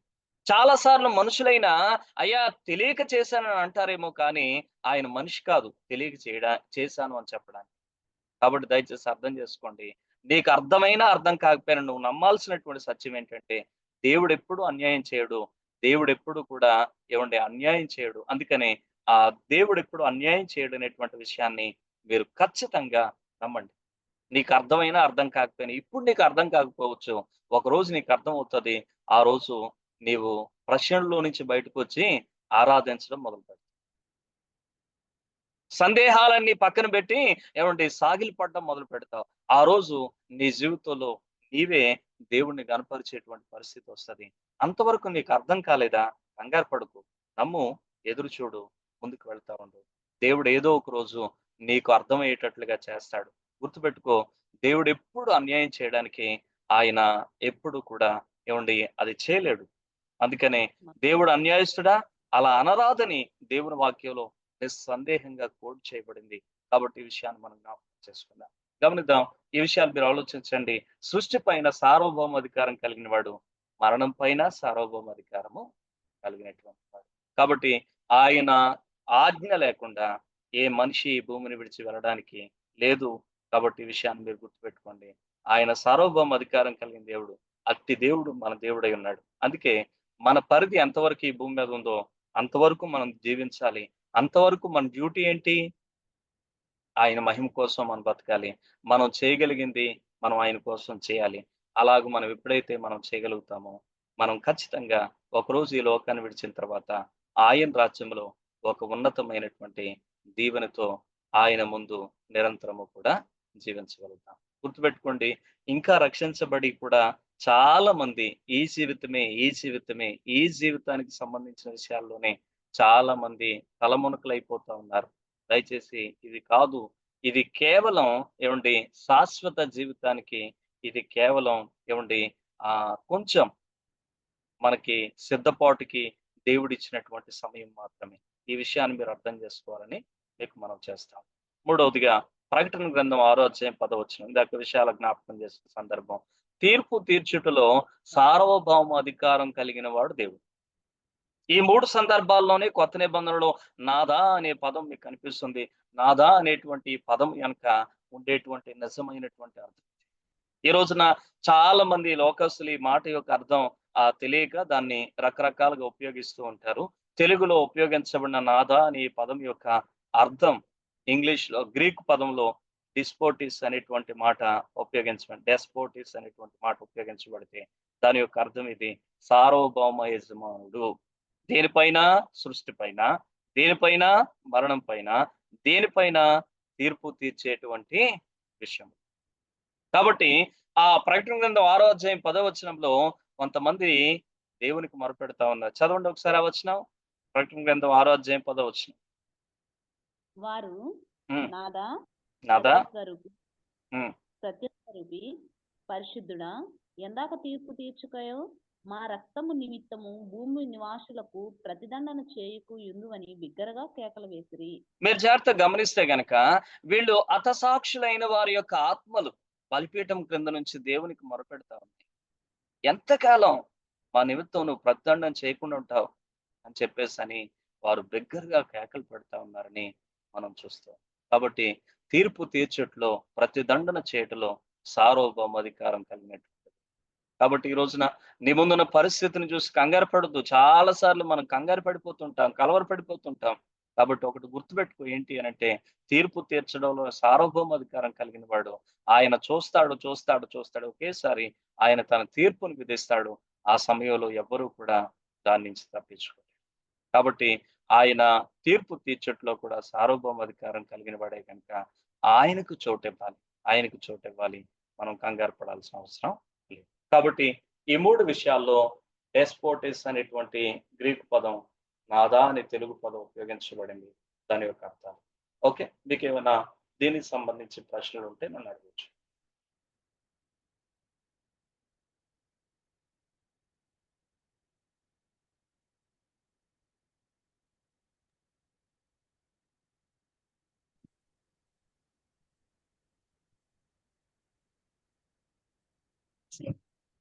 రైట్. అన్యజనులు ఏల అల్లరి చేసిరి, ప్రజలందరికీ వ్యర్థమైన ఆలోచనలు పెట్టుకుని ప్రభు మీద, ఆయన క్రీస్తు మీద భూరాజులు లేచిరి, అధికారులు ఏకంగా అని నీ పరిశుద్ధాత్మ ద్వారా మా తండ్రి నీ సేవకుడైన దావీదు నోట పలికించావు అని చెప్తాను. రాజు ఏమైనా అడగాలనుకుంటున్నావా? మీరు జాగ్రత్తగా ఆలోచించండి. ఈ వచనాలు మీకు ఎక్కడ కనబడుతున్నాయి? ఆల్రెడీ మీకు స్క్రీన్ మీద ఆన్సర్ వచ్చేసింది. 2వ కీర్తన 1-2 వచనాలని ఇక్కడ వారు జ్ఞాపకం చేసుకుంటున్నారు. ఎక్కడ? ప్రార్థనలోనే ఈ వచనాలు వారు జ్ఞాపకం చేసుకొని ఈ వచనాలు ప్రార్థనలోనే చెప్పేస్తా ఉన్నారు. అన్యజనులు ఏల అల్లరి చేసిరి, ప్రజలందరికీ వ్యర్థమైన ఆలోచనలు పెట్టుకుని ప్రభు మీద, ఆయన క్రీస్తు మీద భూరాజులు లేచారు, అధికారులు ఏకంగా కూడుకున్నారు అని నీవు పరిశుద్ధాత్మ ద్వారా మా తండ్రి నీ సేవకుడైన దావీదు నోట పలికించావు. ఈ రోజున మనం జ్ఞాపకం చేసుకోవాల్సిన విషయం ఏంటంటే, మన జీవితంలో శ్రమ కలిగినప్పుడు, కష్టం కలిగినప్పుడు మనం ఎవరి దగ్గరికి రావాలి అని అంటే గనక సహాయం కోసం దేవుడి దగ్గరికి రావాలి. ఇది ప్రతి ఒక్కరూ ఖచ్చితంగా ఆదిమ సంఘము నుంచి నేర్చుకోవాలి. వారి జీవితంలో శ్రమ కలిగింది. ఆ శ్రమ కలిగినప్పుడు వారు ఏం చేస్తున్నారు? దేవుడి దగ్గరకు వచ్చారు. అందరూ కలిసి బిగ్గరగా దేవునికి మొరపెట్టడం మొదలు పెట్టారు, దేవునికి ప్రార్థించడం మొదలు పెట్టారు. ఈ రోజున మన జీవితంలో శ్రమ కలిగిన దేవుని దగ్గరికి రావాలి, సంతోషం కలిగిన దేవుని దగ్గరికి రావాలి. యాకోబు 5:13 మనకు అదే చెప్తాం. కానీ విచిత్రం, బాధ ఏంటంటే కనుక ఈ రోజుల్లో ఎవరికైనా సంతోషం కలిగింది అనుకోండి, ఆ సంతోషంలో పడి సెలబ్రేట్ చేసుకొని దేవుని మర్చిపోతారు. కానీ ఒకవేళ శ్రమ కలిగింది అనుకోండి, ఆ శ్రమలో కృంగిపోతూ అసలు ఏం దేవుడున్నాడు, దేవుడు ఉంటే మాకేం చేశాడు, మాకే ఎందుకు ఈ కష్టం వచ్చింది, మాకే ఎందుకు ఈ సమస్య వచ్చింది, మాకే ఎందుకు అనారోగ్యం వచ్చింది, మాకే ఎందుకు ఈ యొక్క కష్టాలన్నీ వస్తున్నాయని దాని గురించి ఆలోచించి ఏమండి దేవుణ్ణి నిర్లక్ష్యం చేస్తారు, దేవుని సన్నిధికి దూరం అయిపోతారు. మీరు ఆలోచించాలి. యాకోబు పత్రిక 5వ అధ్యాయం 13వ వచనంలో భక్తుడైన యాకోబు అంటాడు, మీలో ఎవరికైనాను శ్రమ సంభవించినా అతడు ప్రార్థన చేయవలను, మీలో ఎవరికైనాను సంతోషం కలిగిన అతడు పాటలు పాడవలను. కాబట్టి జ్ఞాపకం చేస్తున్నాను, నీకు సంతోషం కలిగితే దేవుని దగ్గరకు వచ్చి పాటలు పాడి దేవుని ఆరాధించు. నీకు శ్రమ కలిగితే దేవుని దగ్గరకు వచ్చి ప్రార్థన చేసి ఆయన్ని ఆశ్రయించు. ఇది కదా దేవుడు మనకు నేర్పించేటువంటి సత్యం. కానీ ఈరోజు మనం ఏం చేస్తున్నాం? శ్రమ కలిగినా దేవునికి దూరం అయిపోతాం, సంతోషం కలిగిన దేవునికి దూరం అయిపోతాం. పిల్లరా, ఈరోజు మనం ఆలోచన చేయవలసిన వారమై ఉంటున్నాం. అసలు దేవుడు ఏం కోరుకుంటున్నాడు, మనం ఎలా నడుచుకుంటున్నాం, మనల్ని మనమే సెల్ఫ్ చెక్ చేసుకుందాం. నీ జీవితంలో సంతోషమా? దేవుని దగ్గరికి రా, దేవుణ్ణి ఆరాధించు. నీ జీవితంలో శ్రమ, దేవుని దగ్గరికి రా, ప్రార్థించు. దేవుడు నిన్ను ఖచ్చితంగా బలపరుస్తాడు. వారు ప్రార్థన చేస్తా ఉంటే ఈ ఈ మాటలు వారి జ్ఞాపకానికి వచ్చాయి. వెంటనే ప్రార్థనలో ఈ వచనాలు మాట్లాడుతా ఉన్నారు. మీరు ఆలోచించాలి. అందుకే మన జీవితాల్లో శ్రమలు గుండా వెళుతున్నటువంటి పరిస్థితుల్లో మనం 2 పనులు చేయాలి. ఒకటేమో ప్రార్థన, మరొకటేమో వాక్యం. కాబట్టి ఇవి రెగ్యులర్ గా మనం చేయాల్సినవే. కాకపోతే శ్రమల గుండా వెళ్ళేటప్పుడు మరి ఎక్కువగా అటు వాక్యాన్ని, ఇటు ప్రార్థనను మనం కలిగి ముందుకు వెళతా ఉంటే ఏమవుతుంది అనంటే, ప్రార్థన వాక్యం మనల్ని ప్రార్థనలోకి నడిపిస్తా ఉంటది. ప్రార్థనలో వాక్యం మనకు జ్ఞాపకం వచ్చి ఆదరణ పొందుతూ ఉంటాం. కాబట్టి ఈ విధంగా వాక్యము, ప్రార్థన ద్వారా దేవుడు మనతో మాట్లాడుతూ ఆదరిస్తూ ముందుకు నడిపిస్తూ ఉంటాడు. కాబట్టి ఈ విషయాలు జాగ్రత్తగా గమనించండి. ఇప్పుడు వీరు ప్రార్థన చేస్తుంటే ఈ మాటలు వారి మనసులోకి వచ్చినాయి. వారు ఆ మాటల్ని చెబుతూ వారు ప్రార్థన చేస్తా ఉన్నారు. ప్రార్థన చేస్తూ ఉండగా వాళ్ళకి వచ్చిన ఆలోచన ఏంటంటే, వాళ్ళకి అనిపించినటువంటి సత్యం ఏమిటంటే, అయ్యా ఇదంతా కూడా ఊరికే జరగట్లేదు. ఏమి జరగాలని నీ హస్తం, నీ సంకల్పం ముందుగా నిర్ణయించిందో వాటన్నీ కూడా జరుగుతాయి ఉన్నాయనేటువంటి విషయం వారు జ్ఞాపకానికి తెచ్చుకుంటారు. సరే, ఈ భాగంలో నుంచి మనం నేర్చుకోవాల్సినటువంటి కొన్ని ప్రాముఖ్యమైనటువంటి విషయాలు ఉన్నాయి. కొన్ని పదాలు నేను హైలైట్ చేస్తాను. వాటిని మీరు జాగ్రత్తగా గమనించడానికి ప్రయత్నం చేయండి. ఈ యొక్క 2వ కీర్తనలో మొదటి 2 వచనాలు ఇక్కడ జ్ఞాపకం చేశారు. ఇంకా ఈ కీర్తన అంతా కూడా ఒకరోజు నెరవేరబోతా ఉంది. అది ఎక్కడో కూడా మనం చివరిలో చూడబోతూ ఉన్నాం. అయితే మీరు జాగ్రత్తగా ఈ విషయాలను ఆలోచించినట్లయితే గనక భూరాజులు అనే మాటలు కనబడతా ఉన్నాయి. ఈ వచనాల్లో ఎవరు రాజు ఉన్నారు చెప్పండి? దావీదు. ఆయనకు విరోధంగా లేచినటువంటి రాజు ఎవరో చెప్పండి? హేరోదు రాజు. హేరోదు రాజు. Very good. రాజు హేరోదు అన్యజనులు ఏల అల్లరి చేసిరి, ప్రజలు ఎందుకు వ్యర్థమైన ఆలోచనలు పెట్టుకున్నారు, ప్రభు మీద, ఆయన క్రీస్తు మీద భూరాజులు లేచారు. ఈ వచనాల్లో ఉన్న లేచినటువంటి భూరాజులు, క్రీస్తు మీద లేచిన భూరాజులు ఎవరు ఇక్కడ కనబడుతున్నారు అని అంటే, హేరోదు కనబడతా ఉన్నారు వాళ్ళకి. అలాగే అధికారులు అనేటువంటి మాట మనం చూస్తున్నాం. అధికారులు ఏకంగా కూడుకొని అనే మాట మనం చూస్తున్నాం. ఈ భాగంలో ఎవరు అధికారం ఉన్నాడో చెప్పండి? క్రీస్తుకు విరోధంగా పిలాతు. వెరీ గుడ్, పిలాతు. ఎంత చక్కగా వ్యాఖ్యానం చేశారో చూడండి వాళ్ళు ఆ వచనాలకి. ఆ తర్వాత మీరు గమనిస్తే గనక ప్రజలు ఎందుకు వ్యర్థమైన ఆలోచనలు పెట్టుకుంటున్నారు అనే మాటలు మాట్లాడారు. ఇక్కడ ప్రజలు ఎవరు? అన్యజనులు, ఇజ్రాయేలు. అన్యజనులతో కలిసిన ఇశ్రాయేలు ప్రజలు. ఎవరు ఈ ప్రజలనంటే, అన్యజనులైనటువంటి హేరోదు, అలాగే పిలాతు అనేటువంటి వీరితో కలిసినటువంటి ఇశ్రాయేలీలు. కాబట్టి మీరు గమనించినట్లయితే అన్యజనులు ఏల అల్లరి చేస్తున్నారు, ప్రజలు ఎందుకు వ్యర్థమైన ఆలోచనలు పెట్టుకుంటున్నారు, ప్రభు మీద, ఆయన క్రీస్తు మీద భూరాజులు, అధికారులు లేస్తా ఉన్నారు, వారు ఏకంగా కూడుకుంటున్నారు అనే మాటను మనం చూసినప్పుడు, అటు అన్యజనులైనటువంటి భూరాజులతో, అధికారులతో ఇశ్రాయేలు ప్రజలు ఏకమైపోయారు. ఏకముగా కలిసి కూడుకున్నటువంటి అనుభవాన్ని గురించి వాళ్ళు చక్కగా ఈ యొక్క భాగాన్ని అన్వయిస్తూ ఉన్నారు. మీరు జాగ్రత్తగా ఆలోచించినట్లయితే వాస్తవానికి ఈ 2వ కీర్తన ఏదైతే ఉందో అది ఇక్కడ నెరవేర్చబడినటువంటి సందర్భం కాదు, కానీ ఈ యొక్క సందర్భానికి కూడా సరిపడుతున్న ఇదొక సమీప నెరవేర్పులాగా అనిపిస్తున్నట్లుగా వాళ్ళకి అర్థమైంది. అందుకనే వారు ఈ వచనాలు జ్ఞాపకం చేసుకొని, అయ్యా ఇదిగో ఈ భూరాజు హేరోదు అని, అధికారి పొంతు పిలాతు అని, ప్రజలు, ఇశ్రాయేలు ప్రజలు ఈ అన్యజనులైన వారితో కలుసుకున్నారని, వీళ్ళందరూ కలిసి నీకు విరోధంగా నిలబడ్డారని వారు జ్ఞాపకం చేసుకొని వారు ఈ మాటలు బట్టి ప్రార్థన చేస్తా ఉన్నారు. అప్పుడు ప్రత్యక్షంగా, అప్పుడంటే ఇప్పుడు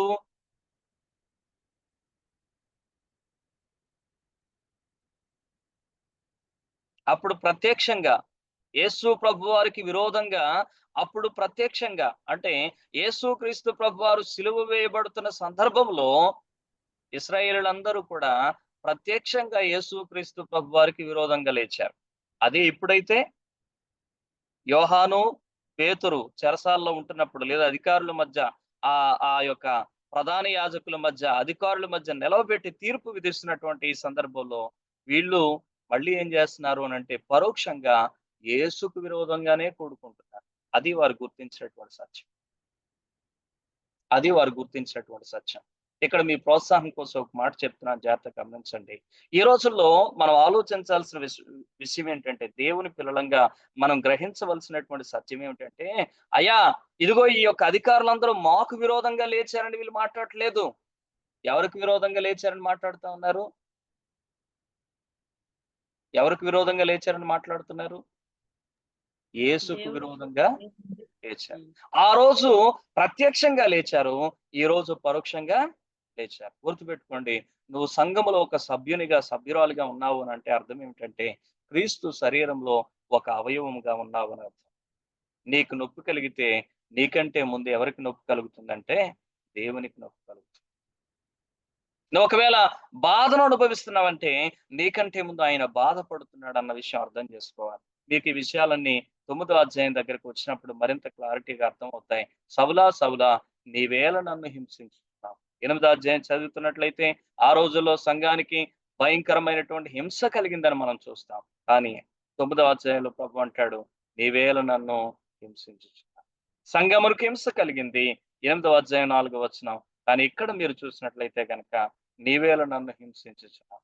జ్ఞాపకం చేసుకుందాం, ఇప్పుడు సంఘం అంటే ఎవరు? మనమే.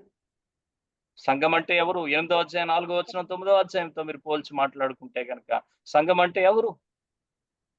సంఘములో ఉన్న వారిని హింసించడం, సంఘములో ఉన్న వారిని బాధించడం ఎవరిని హింసించడం అవుతుంది? ఎవరిని బాధించడం అవుతుంది? యేసుక్రీస్తునే హింసిస్తున్నట్టు. కాబట్టి ఈ విషయాన్ని మనం గమనించాలి. అందుకే ఈరోజు నేనేదో భరించేస్తున్నాను, నేనేదో అనుభవిస్తున్నాను అనుకోవద్దు. నీవు భరించేది, నువ్వు అనుభవించేది నీకంటే ఎక్కువగా ఎవరు భరిస్తున్నారని జ్ఞాపకం చేసుకోవాలంటే నీ దేవుడు భరిస్తున్నాడు అన్నది గుర్తు చేసుకోవాలి. అందుకని ఇక్కడ వీళ్ళు జ్ఞాపకం చేసుకున్న విషయం ఏంటంటే, అయ్యా మాకు విరోధంగా నిలబడడం కాదండి, వీళ్ళు సంఘానికి విరోధంగా లేచారనో సేవకులకు విరోధంగా లేచారనో కాదు వీళ్ళు బాధపడుతున్నది. అయ్యా నిజంగా ఈ పట్టణంలో వీళ్ళంతా కూడుకున్నది దేనికోసం అని అంటే కనుక యేసుకు విరోధంగా. ఆ రోజు హేరోదు లేచాడు, పొంతు పిలాతు లేచాడు, వాళ్ళతో కలిసి ప్రజలు కూడుకున్నారు ప్రత్యక్షంగా. ఈ రోజైతే పరోక్షంగా కూడుకున్నారని వీరు జ్ఞాపకం చేసుకొని, అయ్యా నీ మీదకే లేస్తున్నారు, నీకే విరోధంగా తిరుగుబాటు చేస్తున్నారు అని చెప్పేసి అని వారు జ్ఞాపకం చేసుకుంటారు. కాబట్టి ఈ విషయాలు మీరు ఆలోచించాలని మనం చేస్తాం. అయినా వీరంతా వారికి తెలియకుండానే ఏం చేస్తా ఉన్నారట? అందుకే 27వ వచనంలో చెప్పారు, అయ్యా ఇవేవి నీకు తెలియకుండా జరగలేదు, ఇవన్నీ కూడా జరగాలని నీ హస్తము దేన్ని ముందుగా నిర్ణయించిందో, నీవు సంకల్పించావో వాటిని మాత్రమే వీళ్ళు చేస్తారు. కాబట్టి జ్ఞాపకం చేసుకోండి. మరి ఇదంతా జరిగిపోతూ ఉంటున్నప్పుడు చాలా మందికి వచ్చే ప్రశ్న, దేవుడు ఎక్కడ ఉన్నాడండి, దేవుడు ఏం చేస్తున్నాడండి, ఇలాంటి డైలాగులు వేస్తూ ఉంటారు చాలా. దేవుడు ఎక్కడో లేడు, దేవుడు ఏదో చేయటం లేదు, ఆయన నీలాగా నాలాగా నిద్రపోడు, రెస్ట్ తీసుకోడు. అందుకే ఆయన అన్నాడు, ఇశ్రాయేలు కాపాడువాడు కునుకడు, నిద్రపోడు. కాబట్టి మీరు జాగ్రత్తగా ఆలోచించవలసినటువంటి సత్యం ఏమిటి అని అంటే గనక, దేవుని యొక్క వాక్యంలో మీరు గ్రహించవలసినటువంటి విషయం ఏమిటంటే, దేవుడు ఆల్రెడీ సంకల్పించింది, దేవుడు ఆల్రెడీ నిర్ణయించింది జరుగుతుంది. ఇదేదో మరి పొరపాటున జరిగినటువంటి విషయం కాదులే అని వారు సరిగా అర్థం చేస్తారు. అందుకే ఈరోజు మీరు ఆలోచించాల్సిన విషయం ఏంటంటే, మన జీవితాల్లో కూడా శోధన గుండా, శ్రమ గుండా వెళ్తున్నామా? అలా వెళ్తా ఉంటున్నప్పుడు ఒకవేళ మనుషుల నుంచి అది వస్తుందా? కంగారు పడకండి. ఆ రోజు ప్రభువుకే వ్యతిరేకంగా లేచింది లోకం, అధికారులు లేచారు, లోకం లేచింది. ఏమండి, ఆయనను ప్రోత్సహించవలసిన వారు, ఆయనను హత్తుకోవలసిన వారే ఆయనకు విరోధంగా లేచారు. కాబట్టి ఆ సందర్భాన్ని జ్ఞాపకం చేసుకుని ఈరోజు మనం కూడా ధైర్యం తెచ్చుకోవాలి. ఇక ఒకవేళ నీ జీవితంలో శోధన గుండా, శ్రమ గుండా వెళుతున్నటువంటి పరిస్థితుల్లో ఒకవేళ అది మనుషుల నుంచి కాదు కానీ నీ జీవితంలో ఎందుకు వచ్చింది నీకు అర్థం కాని పరిస్థితుల్లో ముందుకు వెళుతున్నట్లయితే గనక నువ్వు కంగారు పడిపోతూ, దేవునికి తెలియకుండా రాలేదు, దేవుడు తన అనుమతితో నీ జీవితంలోకి దాన్ని అనుమతించాడు. ఊరికి అనుమతిస్తాడా? ఏ రోజు ఆయన ఊరికి అనుమతించడు. గుర్తుపెట్టుకోండి, ఆయన కృపామహిమకు కీర్తి కలగాలని దేవుడు సమస్తాన్ని ముందుగా నిర్ణయించాడు. కాబట్టి ఆయన కృప, ఆయన మహిమ ఎప్పుడూ కీర్తించబడుతుంది. ఏ రోజు కూడా ఆయన మహిమకు ఏవండి తక్కువ కాదనేటువంటి విషయం జ్ఞాపకం చేసుకుందాం. మనుషులంగా మనకు అర్థం కాదు. దాన్ని బట్టి మనం కంగారైపోతాం. మీరు జాగ్రత్తగా ఆలోచించండి. యోబు గ్రంథ ప్రారంభంలోనే మనం ఉన్నామనుకోండి. అంటే యోబు బతుకుతున్న కాలంలో మనం బతుకుతున్నాం అనుకోండి. యోబుకొచ్చిన శ్రమలన్నీ చూసి మనం ఏమనుకుంటాం చెప్పండి? ఎంత భక్తి చేసినోడికి ఇలాంటి శ్రమలొచ్చినాయి. మరి ఇక ఏం దేవుడు? ఇలాంటి దేవుడిని మరి ఎవరైనా నమ్ముతారా? ఇప్పుడు ఒకవేళ యోబు గ్రంథం చదివినా అలానే అనిపిస్తుంది. అంటే యోబు గ్రంథం చదివితే మనకు ముగింపు కూడా మన ముందు కనబడుతుంది గనుక కొంచెం ధైర్యం వచ్చేస్తది. లేకపోతే ఏదో ఆలోచన వచ్చేస్తది. అలా కాకుండా యోబు జీవిస్తున్న కాలంలోనికి మనం వెళ్ళిపోతే, యోబుతో కలిపి మనం బతుకుతున్నాం అనుకుంటే, ఒకవేళ యోబు భక్తిని చూసి, యోబు ఆశీర్వాదాన్ని చూసి, మనం కూడా ప్రభు దగ్గరికి వెళ్దాం అనే నిర్ణయానికి వచ్చినటువంటి సందర్భంలో, ఒకవేళ గనక యోబు జీవితంలో ఈ శ్రమలన్నీ వచ్చినాయి. అప్పుడు నువ్వు చూసావు. అప్పుడు నువ్వు దేవుడి దగ్గరికొస్తావా? లేకపోతే నువ్వు కూడా మంచి విశ్వాసివే అనుకో. అప్పుడు దేవుడి మీద నీకేమనిపిస్తది? అసలు దేవా ఇంత భక్తి చేస్తున్నోడికి ఇన్ని కష్టాలు పెడితే, మరి ఆయన్ని చూసి ఎవరు నీ దగ్గరికొస్తారు? అనే ప్రశ్నలు ఎన్ని మన మస్తిష్కంలో ఏర్పడతాయి. మీరు ఆలోచించండి, గమనించండి. అయితే దేవుని యొక్క సంకల్పం ఆయన ముందుగా నిర్ణయించిన నిర్ణయం మనకు కనిపిస్తా ఉంది. యోబు ఎలాంటి వాడో, యోబు ఏం చేస్తాడో, యోబు యొక్క జీవితంలో ఏమి ఉండబోతుందో అదంతా ఆయనకు తెలుసు. ఆయనకు తెలుసు. అందుకోసమనే దేవుడు ఆ శ్రమను మౌనంగా అనుమతించాడు. అయితే ఏమైంది? అల్టిమేట్‌గా ముగింపులో మనం చూస్తున్నాం. ఆయన మహిమకి ఏమైనా తక్కువైందా? ఆయనకి రావాల్సిన మహిమ ఏమైనా ఆగిపోయిందా? రెట్టింపయింది. రెట్టింపయింది. ఈరోజు ఈ విషయాలు మనం జ్ఞాపకం చేసుకోవాల్సిన వారమే. చాలా సార్లు గుర్తుపెట్టుకుందాం, అర్థం చేసుకుందాం. దేవుడు ఎట్టివాడు అనంటే, ఆయన ఇప్పుడుంటాడు. కానీ గతాన్ని, భవిష్యత్తుని ఒకేసారి చూడగలుగుతాడు. కానీ మన జీవితం ఎటువంటిదంటే, కుదిరితే ఏమైనా చరిత్రను బట్టి గతాన్ని కొంత సూచాయిగా తెలుసుకోగలమేమో గానీ, భవిష్యత్తు గురించి మనకి ఏమీ తెలీదు. జీరో. జీరో. అటువంటి మనం భవిష్యత్తును గూర్చి ఊరికే ఊహించి దేవునికి సలహాలివ్వాల్సిన అవసరం మనకు. దేవా! నువ్వు నాకిన్ని కష్టాలు పంపిస్తే నన్ను చూసి ఎవడు నీ దగ్గరకొస్తాడు? నువ్వు సలహా నీ బోడు పెత్తనం, నీ బోడు సలహాలు ఆయనకి అవసరం లేదు. అవసరం లేదు. దయచేసి అర్థం చేసుకుందాం. చాలా సార్లు మనం మానవ జ్ఞానంతో మనం ఆలోచన చేస్తూ ముందుకు వెళ్తాం. కంగారు పడాల్సిన అవసరం లేదు. గుర్తుపెట్టుకుందాం.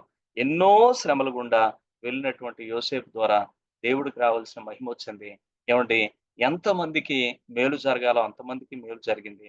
అది దేవుడు తన సంకల్పం చొప్పున ఆయన అలా వాడుకొని తీసుకొని వెళ్తాడు. కాబట్టి ఈరోజు మనందరి విషయంలో దేవుడు అలాగే చేస్తాడు. ఏమాత్రం కంగారు పడకండి, కన్‌ఫ్యూజ్ అవ్వకండి. శ్రమల గుండా వెళ్తున్నావా? అయితే ఒక్కసారి యేసయ్యను జ్ఞాపకం చేసుకో. యేసుకే వ్యతిరేకంగా లేచినటువంటి లోకం ఈరోజు నిన్నేమి తక్కువ చేయదు, మేత తీయదు. అర్థం చేసుకో. కాబట్టి ఈ విషయాలు జ్ఞాపకం చేసుకో. కాబట్టి మన జీవితాల్లో ఈ ఈ విషయాలు వాళ్ళెంత స్పష్టంగా అర్థం చేసుకున్నారు అనంటే గనక, అయ్యా! నీకే విరోధంగా లేచారు. ఆ రోజు ప్రత్యక్షంగా లేచారు. ఈరోజు సంఘానికి విరోధంగా లేస్తున్నారనంటే, అది కూడా నీకు విరోధంగా లేవడమే. కాకపోతే ఈరోజు పరోక్షంగా లేస్తా ఉన్నారు అని చెప్పి వారు జ్ఞాపకం చేసుకున్నారు. అయినప్పటికి కూడా ఇదంతా నీకేదో తెలియకుండా జరగలేదు ప్రభా! ఇదంతా నీ సంకల్పం చొప్పున నీ హస్తం నిర్ణయించిన దాని ప్రకారమే జరిగింది అని చెప్పేసని, దాన్ని బట్టి వారు ప్రభువును స్తుతిస్తూనే వారి ప్రార్థన ఇంకా కొనసాగిస్తారు. అర్థమైందా? మీకేమైనా కన్‌ఫ్యూజన్స్ ఉన్నాయా? అన్నయ్య, ఇప్పుడు అన్ని జనులు ఇయాల అల్లరి చేసిరి అని ఉంది కదన్నయ్య.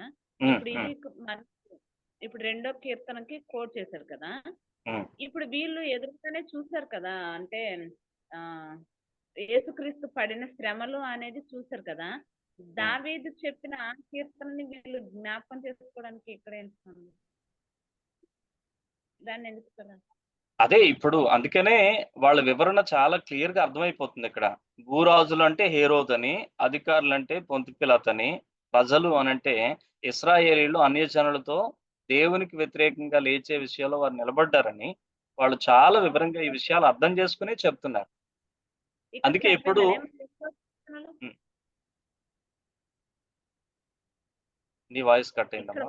అనుకున్న విషయానికి ఇక్కడ సరిపోయిందన్నయ్య. క్రీస్తు కోసం వాళ్ళు నిలబడినారు, రాజు వ్యతిరేకంగా వచ్చిన్నారని ఇక్కడ జరిగిందంతా వీళ్ళు చూసినది రాస్తున్నారు. మరి 2వ కీర్తనని ఎందుకు వీళ్ళు కోట్ చేశారు? అంటే ఈ పరిస్థితులు చూస్తే దావీదు పలికిన మాటలు వారికి గుర్తొచ్చాయమ్మా. మన జీవితంలో కూడా ఏదైనా ఒక పరిస్థితి గుండా మనం వెళుతున్నప్పుడు మనకు కొన్నిసార్లు కొన్ని వాక్యాలు గుర్తురావా? గుర్తొస్తాయి రావా? వస్తాయి. అలాగే వీళ్ళకి కూడా వారు ప్రార్థనకైనా మోకరించిన వెంటనే వాళ్ళకి పరిశుద్ధాత్మ దేవుడు ప్రార్థనలో ఈ మాటలు గుర్తు చేశాడు. అందుకే వారు ప్రార్థనలోనే చెప్తున్నారు ఈ మాటలు. 25, 26, 27 వచనాల్లో ఆ మాటలు ఎలా పలుకుతున్నారు అనంటే ప్రార్థనలోనే పలుకుతున్నారు. అయ్యా నువ్వు ఆల్రెడీ ముందే చెప్పేసావు ఈ విషయాలన్నీ కూడా. కాబట్టి అంటే వీరి ప్రార్థన కూడా ఎంత బాగుందో ఆలోచించండి. వీళ్ళేదో కంప్లైంట్ చేయడానికి వెళ్ళలేదు, కలవరపడిపోయి వెళ్ళలేదు ప్రార్థనకి. ప్రార్థనలో కూడా ఆయన ఎవరో, ఆయన సార్వభౌమాధికారం ఏంటో గుర్తించే ఆయన దగ్గరకొచ్చారు. అందులో కూడా ఇంకా వాళ్ళు ఏం చెప్తున్నారనంటే, అయ్యా ఇదేదో మా ముందుకొచ్చిందని మేమేం కలవరపడిపోవట్లేదు, కంగారు పడిపోవట్లేదు. ఈ విషయాలన్నీ జరుగుతాయని ఆల్రెడీ మాకెప్పుడో నీ లేఖనాల్లో మా కొరకు రాయించి పెట్టావు ఈ మాటల్ని. నీ దాసుడు, నీ సేవకుడు ద్వారా ఈ మాటలు పలికించావు. అది ఈరోజు జరుగుతున్నాయని మేము చూడగలుగుతున్నాం. మా ముందు వీటన్నిటిని నెరవేరుస్తున్నాం అని చెప్పేసని వారు ఆ మాటలు జ్ఞాపకం చేసుకొని ప్రార్థన చేస్తా ఉన్నారు. కాబట్టి మనకు కూడా కొన్ని సందర్భాల్లో కొన్ని పరిస్థితులు గుండా వెళ్తా ఉన్నప్పుడు ఏదో ఒక భక్తుని జీవితం గుర్తొస్తది. లేదా ఏదో ఒక వచనం మనకు గుర్తొస్తది. అనంటే పరిశుద్ధాత్మ దేవుడు మనతో అలా మాట్లాడుతున్నాడు అని అర్థం. అందుకే మీకు చెప్పాను మన జీవితంలో 2 విషయాలు ప్రాముఖ్యంగా కలిగి ఉండాలి. శ్రమల్లో మరీ ఎక్కువగా కలిగి ఉండాలని చెప్పాను. ఒకటి ప్రార్థన, రెండోది వాక్యం. కాబట్టి వాళ్ళు వాక్యాన్ని కలిగి ఉన్నారు. ప్రార్థనకు మోకరించారు. ప్రార్థనలో కూడా మళ్ళీ దేవుడు వాక్యాన్నే జ్ఞాపకం చేసి వారితో మాట్లాడి వారిని బలపరుస్తున్నాడు. అదే సందర్భాన్ని మనం చదువుతాం. అలాగే మీకు మరో విషయం కూడా చెప్పాను. 2వ కీర్తన ఇక్కడ పరిపూర్ణంగా నెరవేర్చబడలేదు. కాకపోతే మొదటి 2 వచనాలు మాత్రం ఇక్కడ నెరవేరుతున్నటువంటి పరిస్థితులకి దాన్ని అన్వయించుకొని వారు ఆదరణ పొందుతున్నటువంటి పరిస్థితి మాత్రమే ఇక్కడ ఉంది.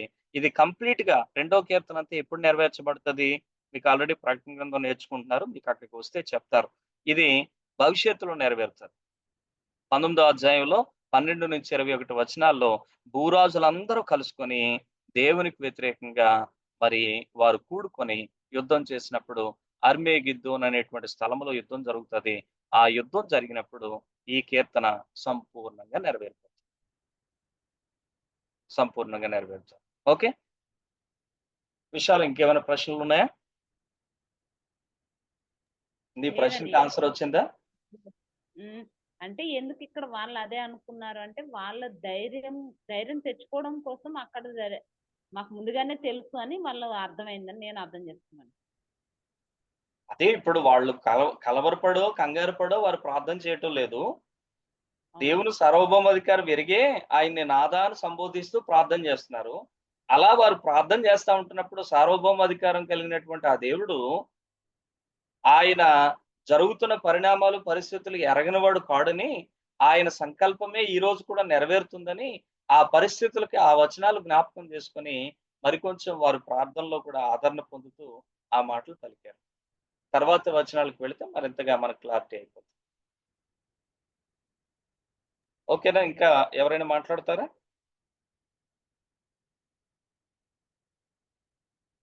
కొంతమంది అసలు దేనికి స్పందించడం లేదు. మీరు దేనికి స్పందించకపోతే మీరేమీ నేర్చుకోరు. మీకు అర్థమవుతుందో తెలియదు, మీకు అర్థం అవ్వట్లేదో తెలియదు. మీకు ఏదైనా చెప్పిన తర్వాత మీకు ఏమైనా ప్రశ్నలు ఉన్నాయంటే ప్రశ్న చెప్పరు, ఆన్సర్ చెప్పరు. అర్థమవుతుంది అయ్యారు. థ్యాంక్ యూ తల్లి. ప్రభువా ఈ సమయమందు వారి బెదిరింపులు చూచి రోగులను స్వస్థపరచుటకు నీ పరిశుద్ధ సేవకుడైన యేసు నామం ద్వారా సూచక్రియలు మహత్కార్యాలు చేయుటకు నీ చేయి చాచి ఉండగా నీ దాసులు బహుధైర్యంగా నీ వాక్యం బోధించినట్లు అనుగ్రహించు. వాళ్ళు చేసిన ప్రార్థన ఎంత గొప్పదో చూడండి. యాక్చువల్ గా మనం ఏం చేయాలి? మన ప్రార్థనలో అయితే ఏ మాటలు ఉంటాయి చెప్పండి మీరు?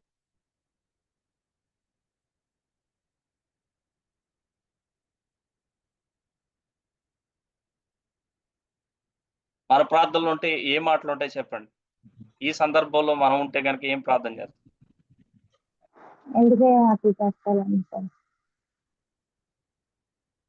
వారిని మార్చేయమని అంటాం, లేకపోతే వాళ్ళని శిక్షించమని అంటాం, వాళ్ళకి బుద్ధి చెప్పండి అని అంటాం. కానీ ఈ మాటలేమో వాళ్ళు వాడలేదు ప్రార్థనలో. వాళ్ళకి బుద్ధి చెప్పండి అనో, వాళ్ళు మార్చేయండి అనో, లేకపోతే ఏవేవో మాటలు వారు మాట్లాడలేదు.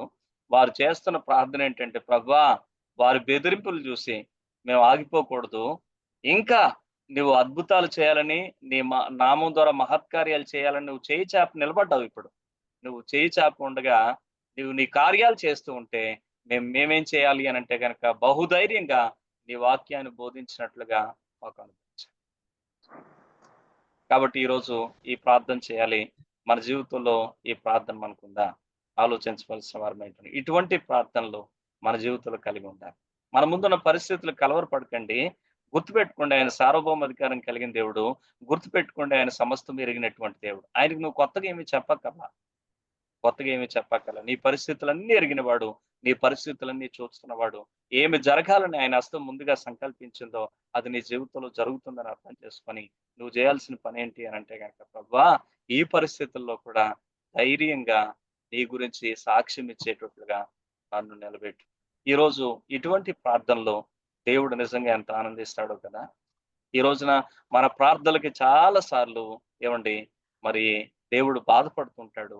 కానీ మీరు గమనించినట్లయితే వీరు చేసిన ప్రార్థన ఎంత బాగుందో, ఎంత అద్భుతంగా ఉందో ఒక్కసారి మనం ఆలోచించవలసిన వారు. దేని కొరకు వారు ప్రార్థన చేస్తున్నారు? దేవుడు అప్పగించిన పని నమ్మకంగా చేయాలని వారు ప్రార్థన చేస్తున్నారు. అద్భుతాలు సూచక్రియలు చేయడం ద్వారా దేవుడు వారికి సహకారుడై ఉన్నాడు. 16వ అధ్యాయం 20వ వచనంలో ఏమండి వారు సర్వ సృష్టికి వెళుతున్నారు, సమస్త జనులకు దేవుని గురించి ప్రకటిస్తా ఉంటే దేవుడు ఏం చేస్తున్నాడు అని అంటే కనుక వారు ప్రకటించినటువంటి వాక్యాన్ని రూఢీపరచుట కొరకు, ఆ రోజుల్లో బైబిల్ గ్రంథం లేదు కనుక, అంటే న్యూ టెస్టిమెంట్ అనేటువంటి ఆ గ్రంథం లేదు కనుక వారు ప్రకటిస్తున్నటువంటి సువార్తను ఏమండి రూఢీపరచడానికి దేవుడు ఏం చేస్తున్నాడు అని అంటే వెంటనే అద్భుతాలు సూచక్రియలు మహత్కార్యాలు చేస్తాం. ఈ రోజున రూఢీపరచడానికి ఈ రోజు మన చేతుల్లో బైబిల్ ఉంది. దేవుని వాక్యం నిజమా కాదా చెక్ చేసుకోవడానికి, క్రాస్ చెక్ చేయడానికి మనందరి చేతుల్లో దేవుని వాక్యం. కానీ ఆ రోజుల్లో క్రాస్ చెక్ చేసుకోవడానికి కొంతమందికి అవకాశం అందరి దగ్గర లేదు కనుక, అందుకే దేవుడు వారు ప్రకటించినటువంటి సువార్తను బలపరచడానికి, అద్భుతాలు చేయడానికి వారికి సహకారుడుగా ఉన్నాడు. దేవుని వాక్యం బహుధైర్యంగా బోధించడానికి వారు సహాయం చేయమని దేవునికి ప్రార్థన చేస్తున్నారు. మీరు గమనించాలి, ఈ శ్రమలు తీసేయండి, శోధనలు తీసేయండి, కష్టాలు తీసేయండి అని ప్రార్థన. దేవా ఇదంతా నీకు తెలుసు, నీకు తెలిసే నా జీవితంలోకి వచ్చింది. కాబట్టి నువ్వు ఈ పరిస్థితిలో కూడా నీ కోసం బలంగా నిలబడాలి, నీ కోసం నైనా బోధించగలగాలి, సాక్ష్యం ఇవ్వగలగాలి. ఏ ఉద్దేశంతో అయితే ఈ పరిస్థితులు మా జీవితంలో అనిపిస్తున్నావు ఆ ఉద్దేశాలన్నీ మా జీవితంలో నెరవేర్చబడుతూ నీకు మహిమ వచ్చేటట్లుగా బ్రతకాలి. ఇటువంటి ప్రార్థనలు మనం చేయగలిగితే మన ప్రార్థన దేవుని సంతోషపరుస్తుంది. అప్పుడు ఏం జరిగిందట? వారు కూడి ఉన్న చోటు కంపించిపోయిందట. వారు చేసిన ప్రార్థనకి వారు కూర్చున్న చోటు కంపించిపోయింది. ఎందుకంటే దేవుడు వారి మధ్యలోకి బలంగా దిగొచ్చాడు. వారందరూ కూడా ఆయన ఆత్మతో నిండిపోయారు. కాబట్టి వాక్యాన్ని బహుధైర్యంగా ప్రకటించగలిగారు అనే విషయాన్ని మనం చూస్తాం. ఈరోజు మన ప్రార్థనలకు దేవుడు జవాబులు ఇస్తాడు. ఎప్పుడు అనంటే మన ప్రార్థనలు ఆయన సంతోషపరిచే ప్రార్థనలుగా ఉంటాయి. కాబట్టి ఈ రోజున అప్పులోడు దగ్గర ఏమండి వసూలు చేసుకునే వాళ్ళలాగా ఎంతసేపు మన అవసరాలన్నీ ఆయన ముందు పెట్టు, ఇది చేసే, ఇది చేసే, ఇది చేసే, ఇది చేసే, ఇది ఇచ్చే, అది ఇచ్చే, ఎంతసేపు మన ప్రార్థనలు ఇవే. ఇలా కాదు, ఇది ఆది సంఘంలో ఉండేటువంటి ఈ క్రొత్త విశ్వాసులు ఏమండి, ప్రారంభ సంఘంలో ఉన్న విశ్వాసులు ఏమండి, వారిని చూసి మనం గుర్తుపెట్టుకుందాం. స్వజనులు అనే మాట మర్చిపోకండి. మరలా చెప్తున్నాను. ఈ రోజున నీ స్వజనులు ఎవరో తెలుసా? సంఘం. ఈ రోజున సంఘంలోనికి వచ్చి కూడా ఏమండి ఇంకా లోకాన్ని మర్చిపోలేనటువంటి స్థితిలో ఉంటే దయచేసి నీ జీవితాన్ని ఒకసారి చేసుకోవాలి. కాబట్టి ఈ విషయాలన్నీ కూడా మనం జ్ఞాపకం చేసుకోవాల్సిన వారు. జవాబుగా దేవుడు అందరినీ తన ఆత్మతో నింపాడు. వారు గొప్ప ధైర్యంతో వాక్యాన్ని బోధించారని మనం చూడగలుగుతాం.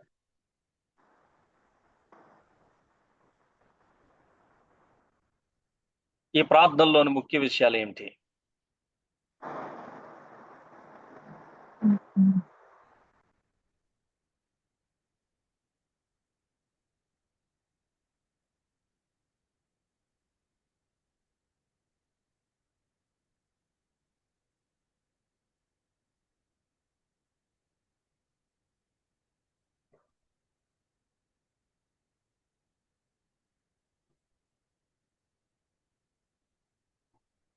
ఈ ప్రార్థనలో కొన్ని ముఖ్య విషయాలు ఉన్నాయి. నేను త్వరగా చెప్పడానికి ప్రయత్నం చేస్తాను.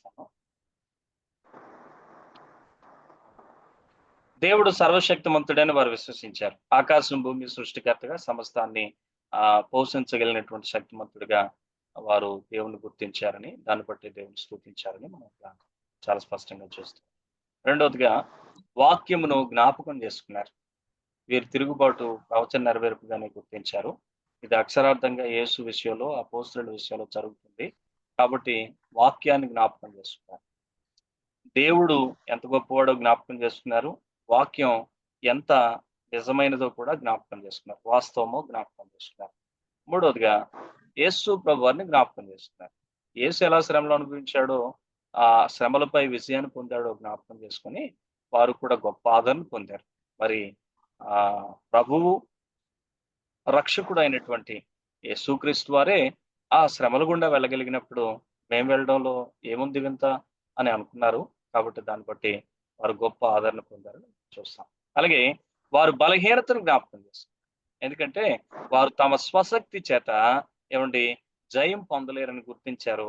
అందుకోసమని వారు ఏం కోరుకుంటున్నారంటే, అయ్యా నీ శక్తి చేత మమ్మల్ని నింపండి, మరి ధైర్యంగా నీ వాక్యం బోధించడం మాకు నేర్పించండి అని అడుగుతూ వచ్చారు.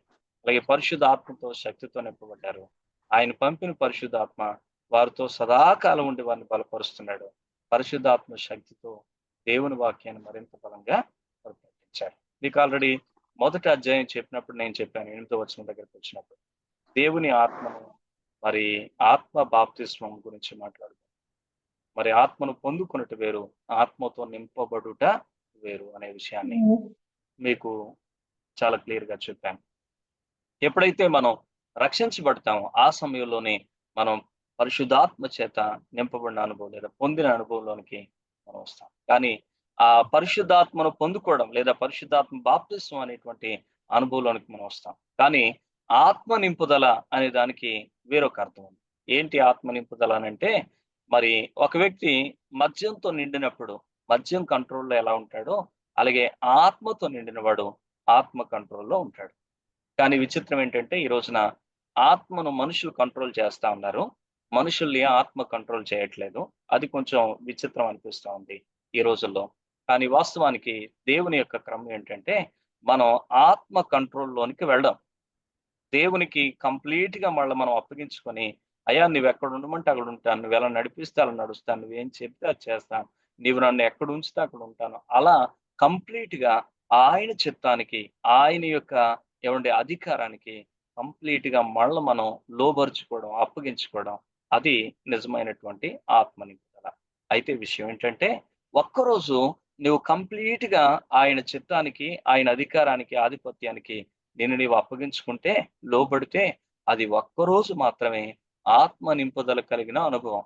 కానీ నువ్వు ప్రతిరోజు కూడా అలా దేవుని ఆత్మ చేత నింపబడిన అనుభవంలోనే కొనసాగుతూ ఉంటే దీన్ని ఏమంటారంటే ఆత్మ చేత నడిపించబడడం అని అంటారు. కాబట్టి ఈ విషయాన్ని గమనించండి. నీవు నింపబడకుండా నడిపించబడలేదు, నీవు రక్షించబడకుండా నింపబడలేదు. కాబట్టి ఇవన్నీ కూడా ఒకదానికొకటి సంబంధం కలిగినటువంటి విషయాలు. నీవు తిరిగి జన్మించిన అనుభవంలోనికి రాకుండా ఆత్మను పొందలేవు, ఆత్మను పొందిన అనుభవం నీలోనికి లేకుండా ఆత్మతో నింపబడలేవు. ఆత్మతో రోజు నింపబడుతున్న అనుభవం అంటే ఆత్మ కంట్రోల్లో కొనసాగుతున్న అనుభవం నీలో లేకుండా ఆత్మ చేత నడిపించబడిన అనుభవంలోనికి మనం వెళ్ళలేము. మరి ఎంతమంది ఆత్మ చేత నడిపించబడతారో వారు ఎవరని వాక్యం సాక్ష్యం ఇస్తుందంటే, వారే దేవుని పిల్లలు అని సాక్ష్యం ఇస్తుంది. మరి ఈరోజు మళ్ళీ మనం ప్రశ్న వేసుకుందాం, రోజు ఆత్మచేత నడిపించబడుతున్నామా? ఆత్మచేత నడిపించబడాలంటే ఆత్మ కంట్రోల్లో ఉండడం, అదే ఆత్మచేత నింపబడడం. ఇది మన జీవితంలో జరగాలి. ఆత్మచేత నింపబడిన అనుభవం అనేది ఒకరోజు కాదు, ప్రతిరోజు జరగాలి. మరి అలాంటి అనుభవం మన జీవితంలో ఉందా? ఆత్మ కంట్రోల్లో మనం ఉన్నామా, లేదా మనం ఆత్మను కంట్రోల్ చేస్తున్నామా? ఇది ఎలాంటిది అనంటే, ఒక చిన్నపిల్లోడు వాళ్ళ తాతయ్య ఇద్దరు కలిసి తీర్థానికి వెళ్ళారట. వెళ్తా ఉంటే తాతయ్య చిన్నపిల్లోడు చేయని గట్టిగా పట్టుకున్నాడు. పట్టుకుంటే ఈ పిల్లోడు ఎటు పడితే అటు పోగలడా? పోలేడు. కాబట్టి తాతయ్య ఎటు వెళ్తున్నా లాగుతా ఉన్నాడు, తీసుకెళ్ళిపోతా ఉన్నాడు. ఈ పిల్లోడికి బాగా అర్థమైంది, నా చెయ్యి తాతయ్య చేతిలో ఉంటే కష్టమని, తాతయ్య ఇలా కాదు, నొప్పి అనిపిస్తుంది నాకు, నేను నీ చేయి పట్టుకుంటాను అన్నాడు. ఇప్పుడు తాతయ్య చేయి ఎవరు పట్టుకున్నారు? పిల్లాడు పట్టుకుంటాడు. పిల్లోడు పట్టుకున్నాడు. ఇప్పుడు పిల్లోడు పట్టుకున్న తర్వాత ఏమైందంటే వీడికి అక్కడక్కడ ఆగాలనిపిస్తుంది, అక్కడక్కడే ఎక్కువసేపు ఉండిపోవాలనిపిస్తుంది. కానీ తాతయ్య మాత్రం ఆగట్లేదు. అలా చూశాడా, ఇలా వెళ్తున్నాడు. అందుకని ఎక్కడ ఆగాలనిపించిందో అక్కడ ఆగిపోయాడు. ఆ తాతయ్య చెయ్యి, ఆ చిటికిన వేలు ఈడు పట్టుకున్నాడు గనుక ఆ తాతయ్య నా చెయ్యి పట్టుకొని మనవడు వస్తున్నాడనే ఆలోచనతోనే తాతయ్య వెళ్ళిపోతా ఉన్నాడు ముందుకి. కానీ ఈ మనవడు ఏం చేశాడు అనంటే ఎక్కడ ఆగిపోవాలనుకున్నాడు అక్కడ వదిలేశాడు, అక్కడే ఆగిపోయాడు. ఈ రోజున చాలా మంది ఇటువంటి అనుభవాలు గుండా వెళ్తా ఉన్నారు. మన చేయి దేవుని చేతిలో ఉంటే మనం దేవుని చేత నడిపించబడిన అనుభవంలో ఉంటాం. కానీ మనం దేవుని చేయి పట్టుకోవడానికి ఇష్టపడతాం. దేవా నువ్వు నన్ను నడిపించొద్దు, నేనే నీ చేయి పట్టుకో. అంటే అర్థం ఏంటి? నేను నీతో రావాలనుకున్నప్పుడు వస్తాను, నేనేదో చేసుకోవాలనుకున్నప్పుడు నువ్వు కాస్త నన్ను ఫ్రీగా వదిలిపెట్టేయాలి. అంతేగాని ఎప్పటికీ నన్ను పట్టుకొని నువ్వుంటే కష్టం కదా. ఈరోజు చాలా మంది జీవితాల్లో ఇటు అనుభవం గుండా వెళ్తా ఉన్నారు. అందుకని ఈ వేరియేషన్స్ అన్ని కూడా మీరు క్లారిటీగా అర్థం చేసుకోగలిగినప్పుడే మీరు నిజంగా దేవుని వాక్యానుసారంగా ముందుకెళ్ళడానికి అవకాశాలు ఉంటాయి. ఓకే, ఈ ప్రార్థనలో ముఖ్యమైనటువంటి అంశాలు ఇవి. దేవుడు సర్వశక్తిమంతుడని వారు విశ్వసించారు కాబట్టి అట్టి విశ్వాసంతో వారు ముందుకు వెళుతున్నారనే విషయాన్ని జ్ఞాపకం చేసుకున్నాం. ఓకే, మరి కాలాతీతం అవుతుంది కనుక నేను క్లోజ్ చేస్తా ఉన్నాను. మరి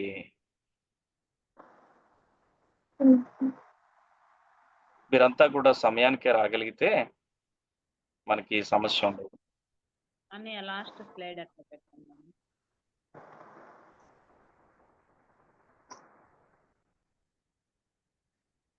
క్లోజ్ చేస్తాను.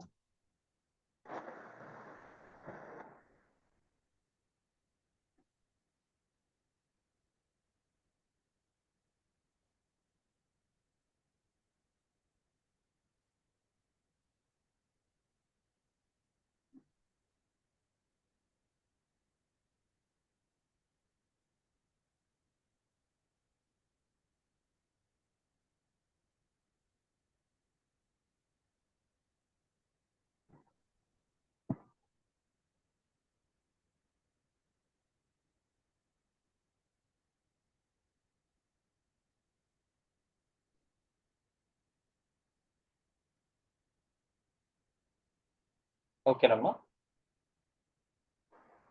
లాస్ట్ అని ఇప్పుడు ప్రార్థనలు ముఖ్య విషయాలు. లాస్ట్ పరిశుద్ధాత్మ శక్తితో నింపబడ్డారు.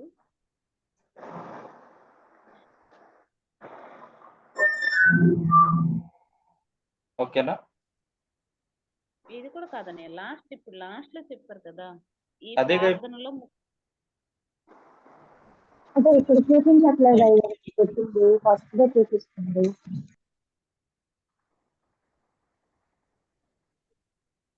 First day చూపిస్తుందా?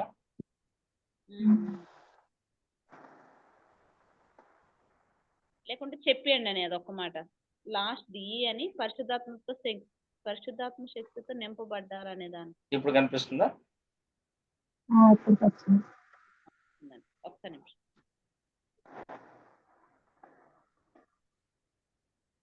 సరేనే.